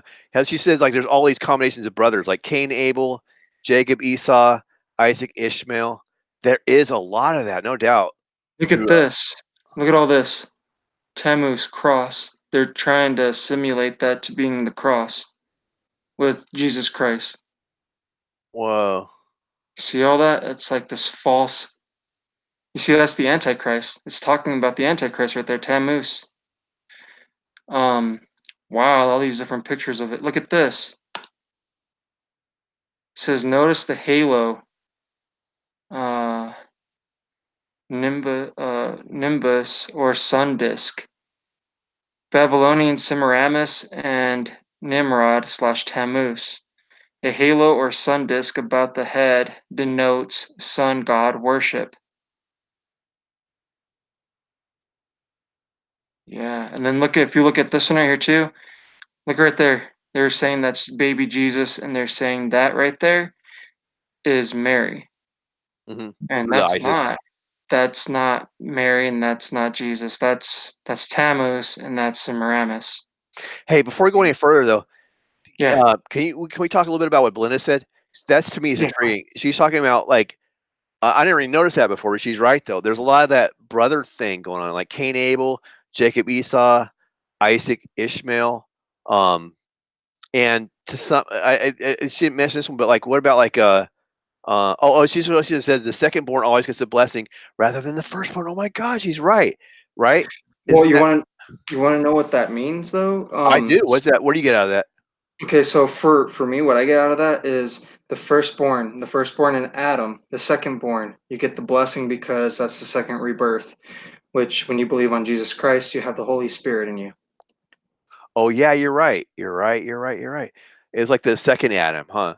Yep. Um, The first so Adam brings death, the second Adam brings life, you know, which I is was Jesus Christ. on a side note. I was talking to some guys on another channel, and they're trying to convince me that Jesus was the Son of God, but he wasn't really God in the flesh, etc. And one of I forget how we got on the subject. We were talking about he was made the point that like, well, uh, it's the firstborn is always more important, or always like the best kid, and the other ones don't matter as much. Um, and I was thinking, wow, what a harsh thing to say, especially if you know if your kids ever watch you on YouTube and they see that you know you said that your firstborn was more important than the other ones or something. I was just blown away with it. Like I don't know, but anyway, I'm sorry, I digress. Go for it. No, you're fine. You're fine. With Tammuz, it says right here, Tammuz. Wow, it's calling it. It's not saying with the th though. Thamos. In the Jewish calendar, the 10th month of the civil and fourth of the religious year, usually coinciding with uh, parts of June and July. Interesting, interesting. I wonder when was Jared Kushner born? When who? Jared Kushner, you know who that is? Oh, that's Trump's son-in-law, right? Yeah, I wonder if he was I born in June or July. That's a good question. This is freaking me out though because I was born in June. That means you're the Antichrist. Oh hell no. Right. Or should I call you Tammuz? Oh no, don't even. Please don't. I'm just messing with I know. you. Belinda says, "Great point. The second Adam." That was a good point, as one. Yeah, that is a good point because, like, when you look at that, it's just the scripture talks about that, and the first Adam brings death, and then the second Adam brings life, and that's what Jesus says. I'm here to bring life for them that believe on me. You know, like a lot of those brother things have tricks though too, where like Cain kind of had to like did something nefarious to grab his position, and then Oh, Esau tricked the other one, and yeah. yeah, that's true. One more thing. I found a Okay. website here, and it talks about the definition of Tammuz. Dun dun dun. It's the same thing that we just read, pretty much the 10th month of the civil year of the fourth month of the. I can't even pronounce that word. Try looking at Wikipedia. They'll probably give more information about it on there. Yeah, this is a Webster dictionary. Yeah, but sometimes the Wikipedia, believe it or not, will they'll recognize it as the biblical the Babylonian Tammuz versus the On which one again? What is it? Wikipedia. Look up Tammuz. Like when you see the option that gives you for Wikipedia, then usually they'll give an etymology of what a name means. I wonder what they would do on this one real quick. Hold on, let me just check this one out real quick on Bible. Maybe they might have something here too. Oh, look at this. In Ezekiel 8:14, then he brought me to the door of the gate of the Lord's house, which was toward the north, and behold, there sat women weeping for Tammuz. They were weeping for him.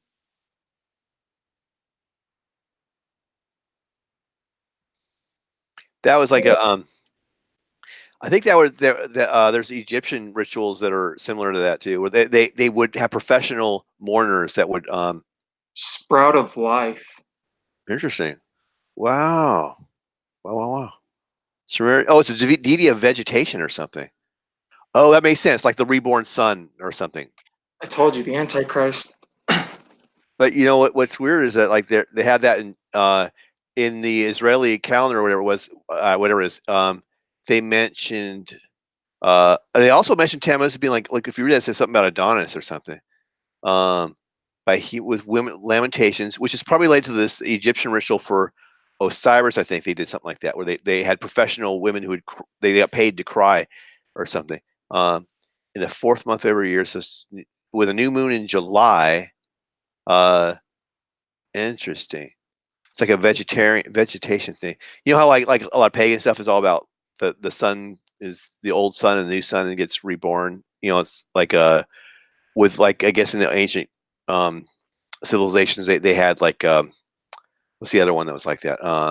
Like that Christmas Oh, time thing. I hear what his name is. Um look at what Rapture Ready says. Look, nothing new under the sun. That's in Ecclesiastes. yeah, The old religion is the new. right? Right, like the new age, quote unquote. And then if you look right here in this right here, it says the Hebrew Chaldee lexicon. It says Tammuz, pronoun of a Samaritan god, Adonis, of the Greeks, worshipped also by the Hebrew women with lamentations in the fourth month of every year, called beginning at the new moon of July. Oh, is that what you were reading right now? Yeah. You're like, Sorry. where's Mike getting all this interesting information from? Uh, Yeah, I was kind of like, Mike, did you like look it up on your computer without me? right? Where's he getting that from? But it tells us right here, it's also in Ezekiel, like I just read right now, Ezekiel 14, 8:14. As this, what does that say? Oh, the festival. I think I'm trying to, Siren. I'm probably saying that wrong. Do you know that word right there? um, Syrian. Syrian, my bad. Okay, Syrian festival, sorry. C. Lucian D. Diasaria. What the heck is all this? Is this like Latin? um, it says, I lay down nothing as to the Etymology. etymology. A root is not found in the. Oh gosh, darn it! I wish I knew how to. Ah, Do you interesting. know these words? You know these words? No, well, it says Phoenicio.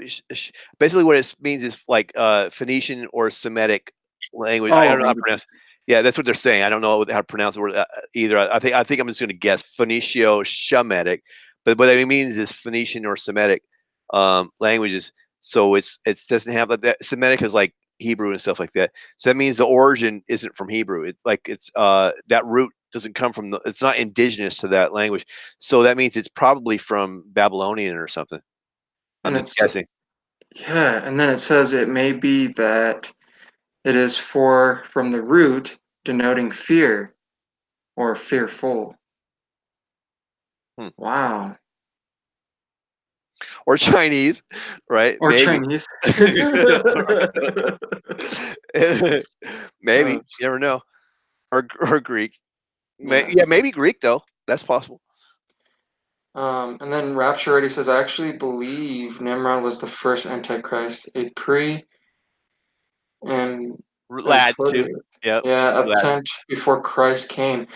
Most likely Latin root. True, that's true. But yeah, Rapture Ready definitely. I think it was a deceptive thing to make people believe on him more than on Christ.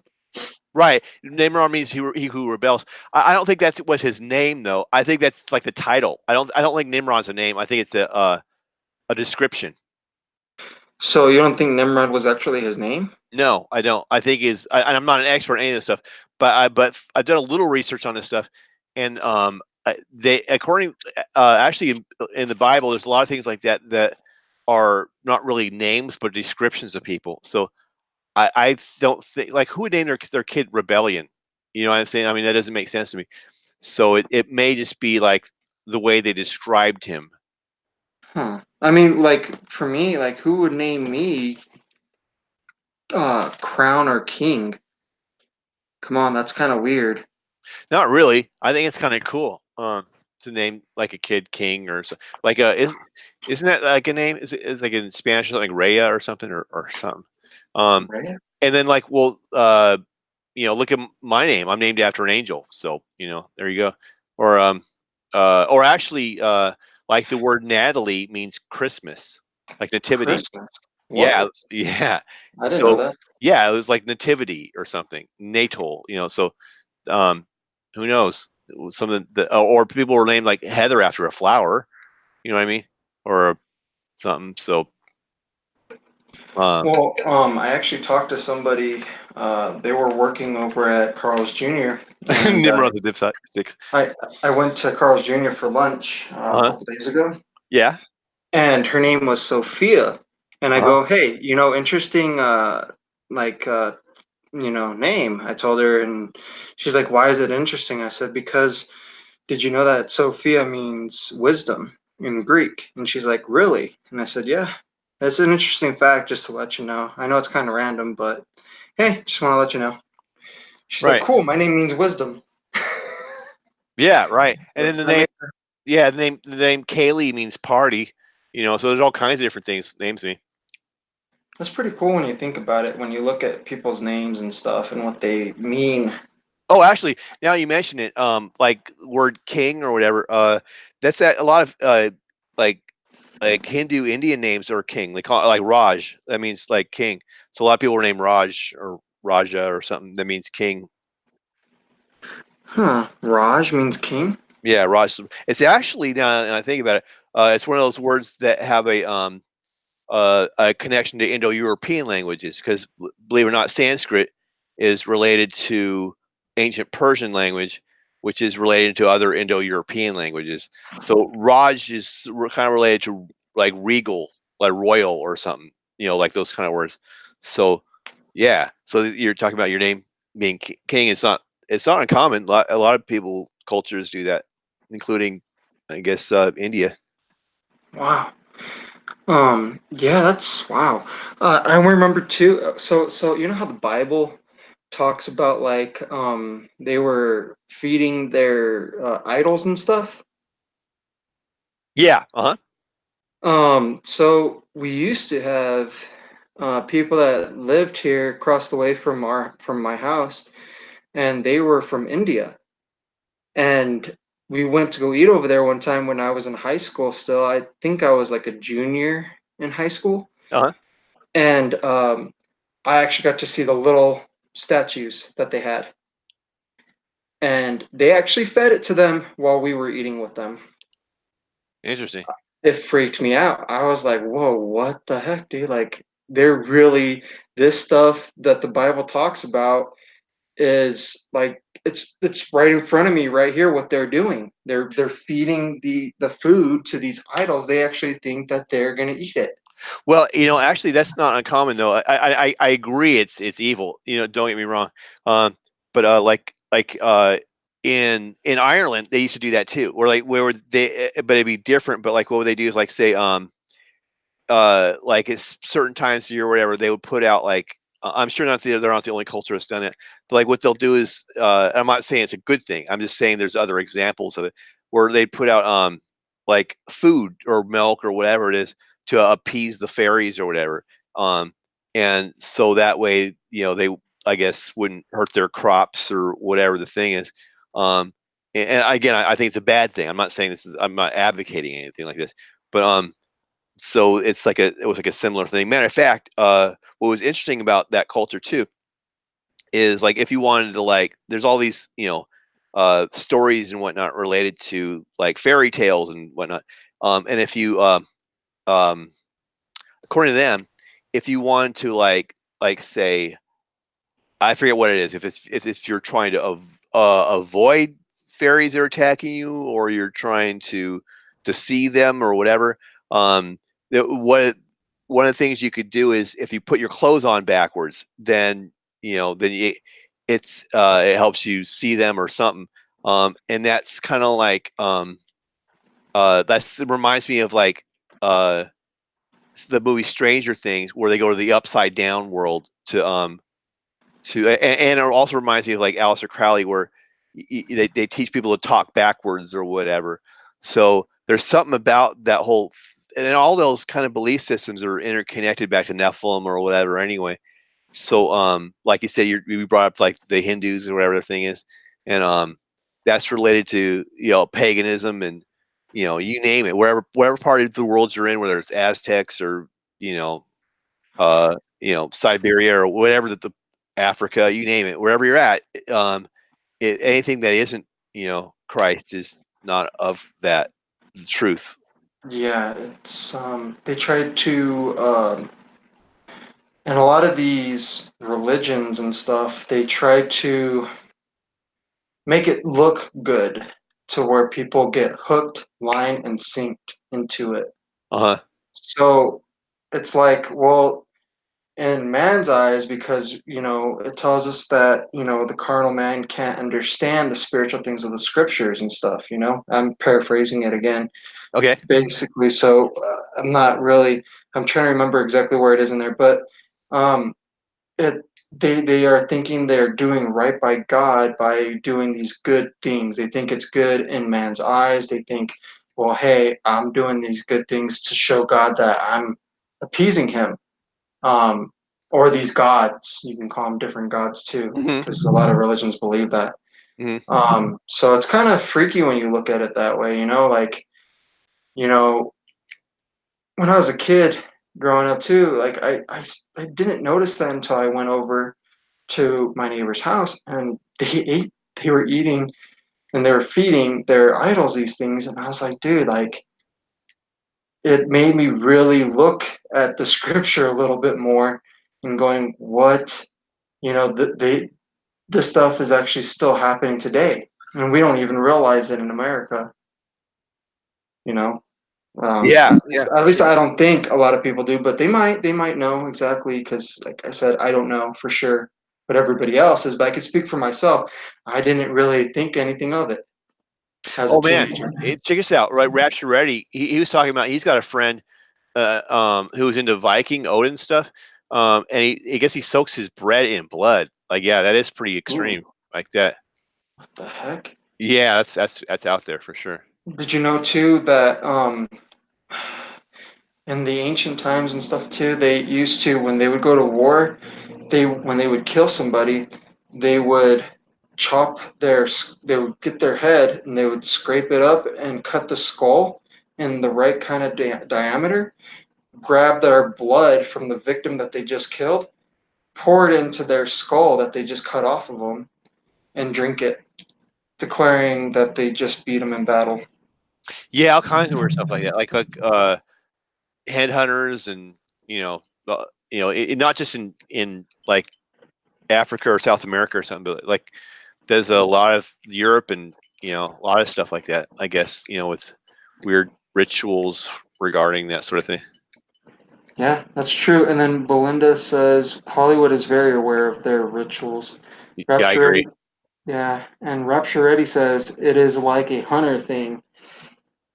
And then Rapture Ready says also like a deer hunter's first kill, they drink the deer blood Or the kind heart. of They thing. eat the heart too, I think. Isn't that like a Native American thing? Eating the heart. Yeah, and then Belinda says, "LOL, cheers, yikes," and Rapture Ready says, "Yeah, gross stuff." That's true. It's very gross stuff. Oh, And and so since we're on the subject too, go ahead. I cut you off. You go ahead. Sorry about that. That's one fine. more thing, just real quick before you go to the next thing or on the rest of the subject, but like the Aztecs and stuff, they did all that stuff too. They would go out and kill, they would seek and destroy these people like when they were in war, and yeah, they would drink their blood, or when they were doing sacrifices to their gods, quote unquote, they would tear out the heart of the Hmm. person and sacrifice the heart first. Yeah, yeah. It's like I think it's like a solar thing. I'm guessing, because they had the pyramid and stuff. Um, Maybe it's like a way of like because they're all about the calendar and stuff. I don't know a whole lot about the Aztecs, but I know that where they would like bring him to the top, I think, and then like plus maybe it's some of that's based upon watching the movie Apocalypto, which is a really cool movie, by the way. I've Have you seen seen it? that one as a kid, and also I used to talk to somebody. Actually, it was one of my cousin's boyfriends when she was dating at the time. Uh huh.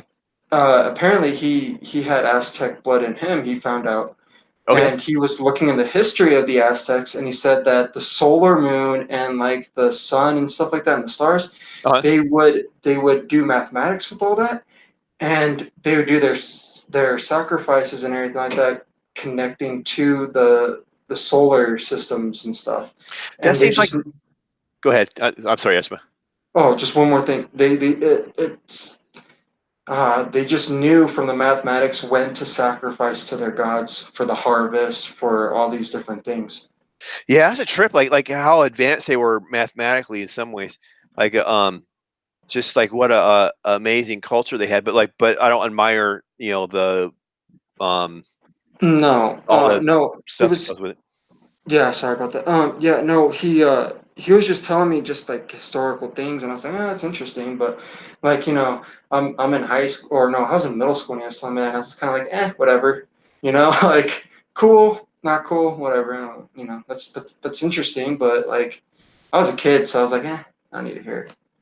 But That, se- that seems like a common denominator though with a lot of these like other religions going on. It's like the whole like human sacrifice thing, and we're regarding like agriculture and stuff. I wonder like if like people that were more pastoral, like I guess like the original Hebrews were. I guess they were kind of like probably had sheep and stuff. They were shepherds and they traveled sort of like I guess the difference between like the Wild West where you had the ranchers versus the guys that had cattle and they wanted to drive their cattle to the market or to feed or drink the water by the river or whatever it is versus the people who put up fences. There was like wars between the cattle men and the ranchers because of the fences they would put up that would get in the way of migrating their herd or whatever. But so maybe it has its different effect on but and then all this stuff I guess goes back to agriculture, right? Like where if with because with agriculture and versus like hunting and gathering and whatnot, um then you have one person that owns the land has the power that's controlling all the workers, so to speak, which leads to warfare and all this other stuff. But yeah, well, I was going to say originally though, is like is that if you look at like, the other thing about fairy stuff, which I think is intriguing to me, is let's say for example, somehow you enter the fairy world like through a circle of mushrooms or whatever the thing is, and you get abducted by them. We probably talked about this before, so I hope I don't sound like a broken record. But in the fairy world, time kind of stops. Like it works differently. So if you're an hour in fairy world, then you come back to this world, really it's like 1,000 years has gone by or something. So that's kind of like what we talked about before, where it's like with the demons and angels and whatnot, is that they come from a realm too where there is no concept of time, at least to what I've gathered from other people to talk to on the subject. So I think there's that interesting parallel, one between being in realms where time doesn't exist, and two, the other thing that's interesting to me about it is you have like the alien abductions, which are really demons, versus fairy abductions. So there's a lot of parallels between both of those experiences. hmm. Yeah, and then another subject that brings me to that too, to time and everything that you were talking about. Um, it makes me wonder when all this is done, when God, you know, creates a new heaven and a new earth. Hmm. I think this is just some speculation, but I think we're not gonna have time anymore because That's interesting. Go for the it. time I think what time brings is death. We're running out of time. All these different things. God put it in place. Well, he didn't put it in place, but after they ate the knowledge of good and evil, it brought them into this paradigm of time to where they end up you die after so many years of being on the earth. I think you're right. I agree. It probably won't be any more time. Yeah, because it says that we won't die anymore. He throws death, he throws hell, everything into the lake of fire. That's going to be awesome. I bet like, oh, me and Belinda were talking about it, right? And we were talking about our mansions. See, we're going to live in the good part of heaven, where Other people though, they're gonna live on the bad side of the tracks, right? They'll be like in the ghetto of heaven, right? The ghetto of heaven. Right. Right. But we're gonna live. Me and Belinda are gonna live in. We're gonna be neighbors and have like Oh, so you guys are basically telling me that, oh, they're gonna be in the Beverly Hillside, and then r- like everybody else is gonna be in the no. Brooklyn, New York side. Right. So you can live on the good side of the tracks. With everybody in here is gonna be like in our neighborhood, but but we're gonna be on the Upper East Side of heaven. Right. Right? And Oh, all the, undesirables will be in the South Side. that's oh, buddy, Right? that's funny. And, but I'm gonna bring down everybody's property values. I'm gonna put, like, car parts in the front yard and blast my music out of my mansion. And, Um, Rupture already says, "I'll take a park bench in heaven. I'm good." I know, right? I would so do that too. Yeah, for sure. I'd rather have, like, even a, even a dollhouse in heaven versus, like, being in the other place. Yeah, I'd rather just be straight up in heaven. I don't wanna. Even consider the other one. Like, Yeah, and like every day is just gonna be awesome. I can just imagine us just doing nothing but having fun like all day long, right? yeah, peace, joy, love that we can't even probably comprehend from what we live right now, where we live right now. Um, but like when you have the Holy Spirit, you do have that too, already. So, and when you have the Holy Spirit in you, you have that peace, you have that love, that peace uh, that you just that people can't explain. It's like it just overcomes you. Uh-huh. Um, and you could feel that love inside too when you have the Holy Spirit. Amen. Um, Amen. you don't have to worry. He doesn't give you any worry. He gives you nothing but peace and love and a sound mind. So that's all what God gives you, and it's amazing. Yeah, I completely agree. It's gonna be I can't imagine what it's gonna be like. Like, but like I guess there's not gonna be any more sea, any ocean or something's gonna be going away. Um, It but does say that. I think isn't that in Revelation chapter 22? I don't remember to be honest with you. I'm trying to remember I if think it it is was. I Revelations actually. think it was in Revelation.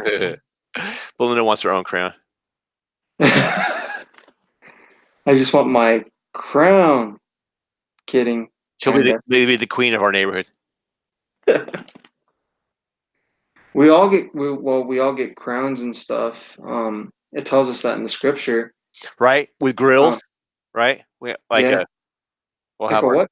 like a grill, like rap stars have. We have a crown on our grill. Let's be like, I, that is like the diamond thing in your teeth. you got grills in your teeth. I'm kidding. Jeez. But yeah, no. I gotta remember where I found.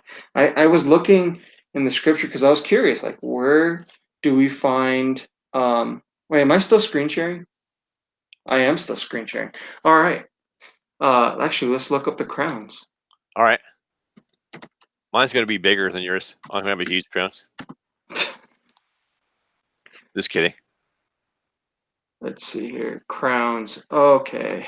I think that's what I'm looking for. Oh, Revelation. Here we go.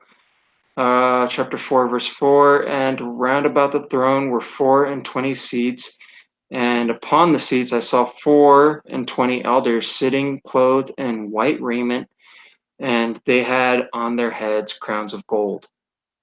Revelation 4:10, the 24 elders fell down before him and sat on the throne and worshipped him that liveth forever and ever, and cast their crowns before the throne, saying, oh yeah, we can go into hold on, let me go to Revelation chapter 4, verse 10, and I'll just read it from the script from the Bible, the Bible that I have right here.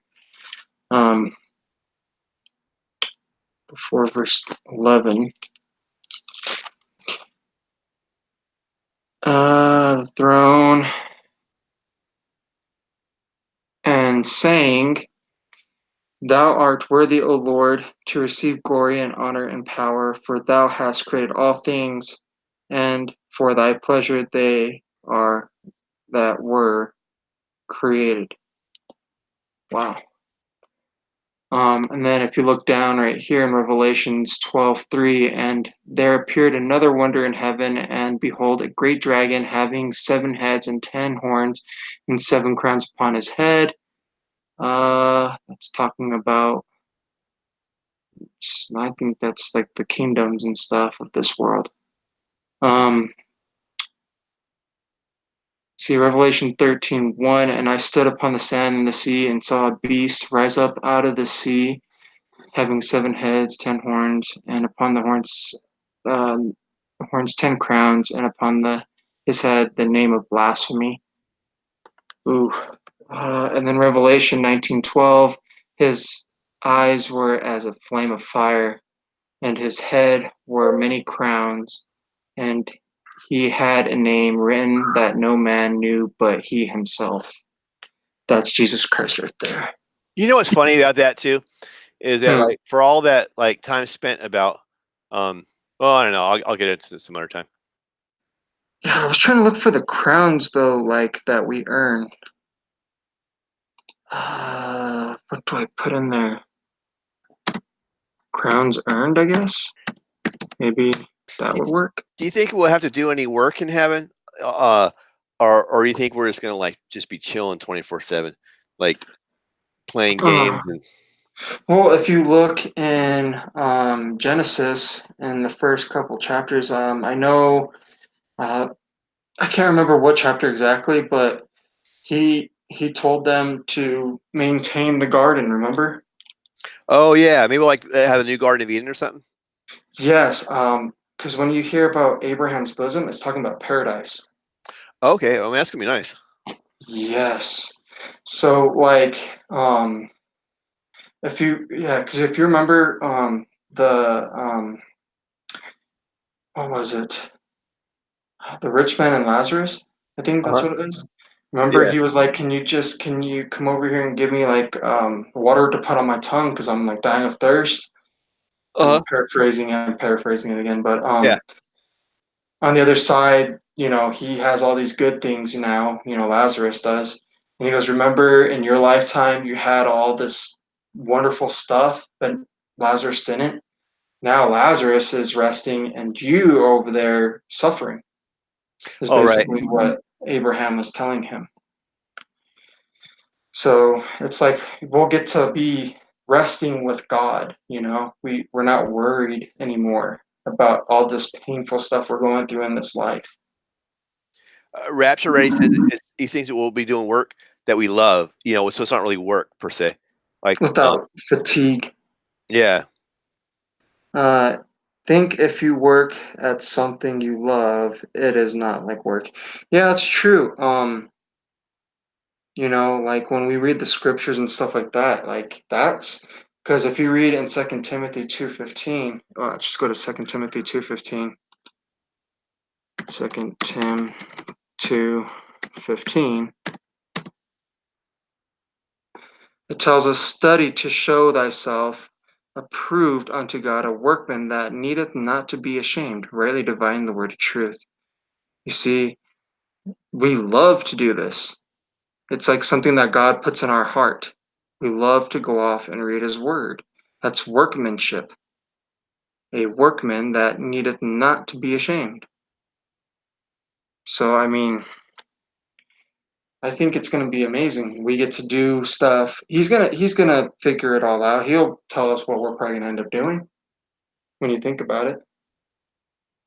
So, Hey, that's the one thing I'm gonna call it a night though. I'm getting kind of tired. yeah, I'm probably going to end it right now. But thank you for coming on. I appreciate it. Yeah, of course. I always have fun.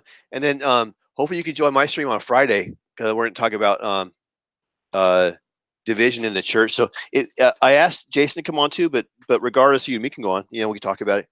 Definitely. Awesome. I'll definitely be on there. What time is it at? For Um, just for like everybody to know. well, 6 on the West Coast, so that'd be like see, that's like 8 o'clock um on the Central Time, and then 9 o'clock Eastern Time. Okay, awesome. You heard that, guys, right here. That we're gonna be going on Friday. So hope to see you guys all there.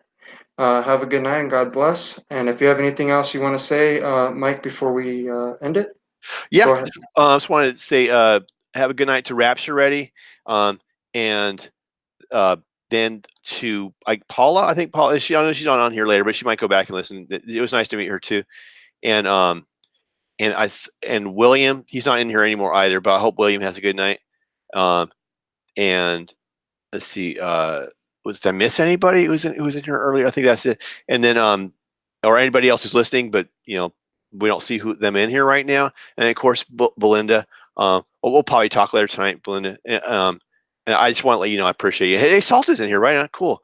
So just want to God bless Salta, Cedar, and Belinda, and Rapture Ready, and of course you as well, Esteban, and everybody that's in here right now. God bless everybody in Jesus' name, and hope everybody has a wonderful day. It's a blessing to be here, and I appreciate it. Thank you for letting me be on here, Esteban.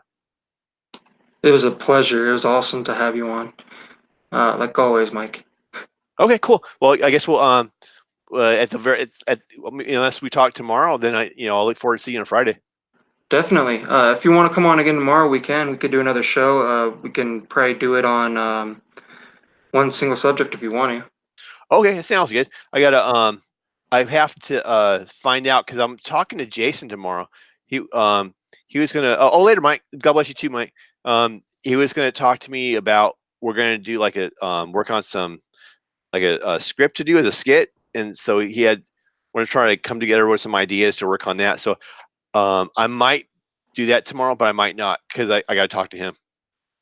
Okay. All right. Yeah. Just let me know. And it was nice talking to you. And okay. Good night, Mike. Thank you for coming on. For being here. Thank you, Belinda. Thank you, Salted Cedar. Thank you, Rapture Ready. It was awesome talking to all of you guys.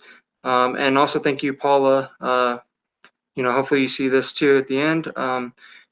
God bless and good night, everybody.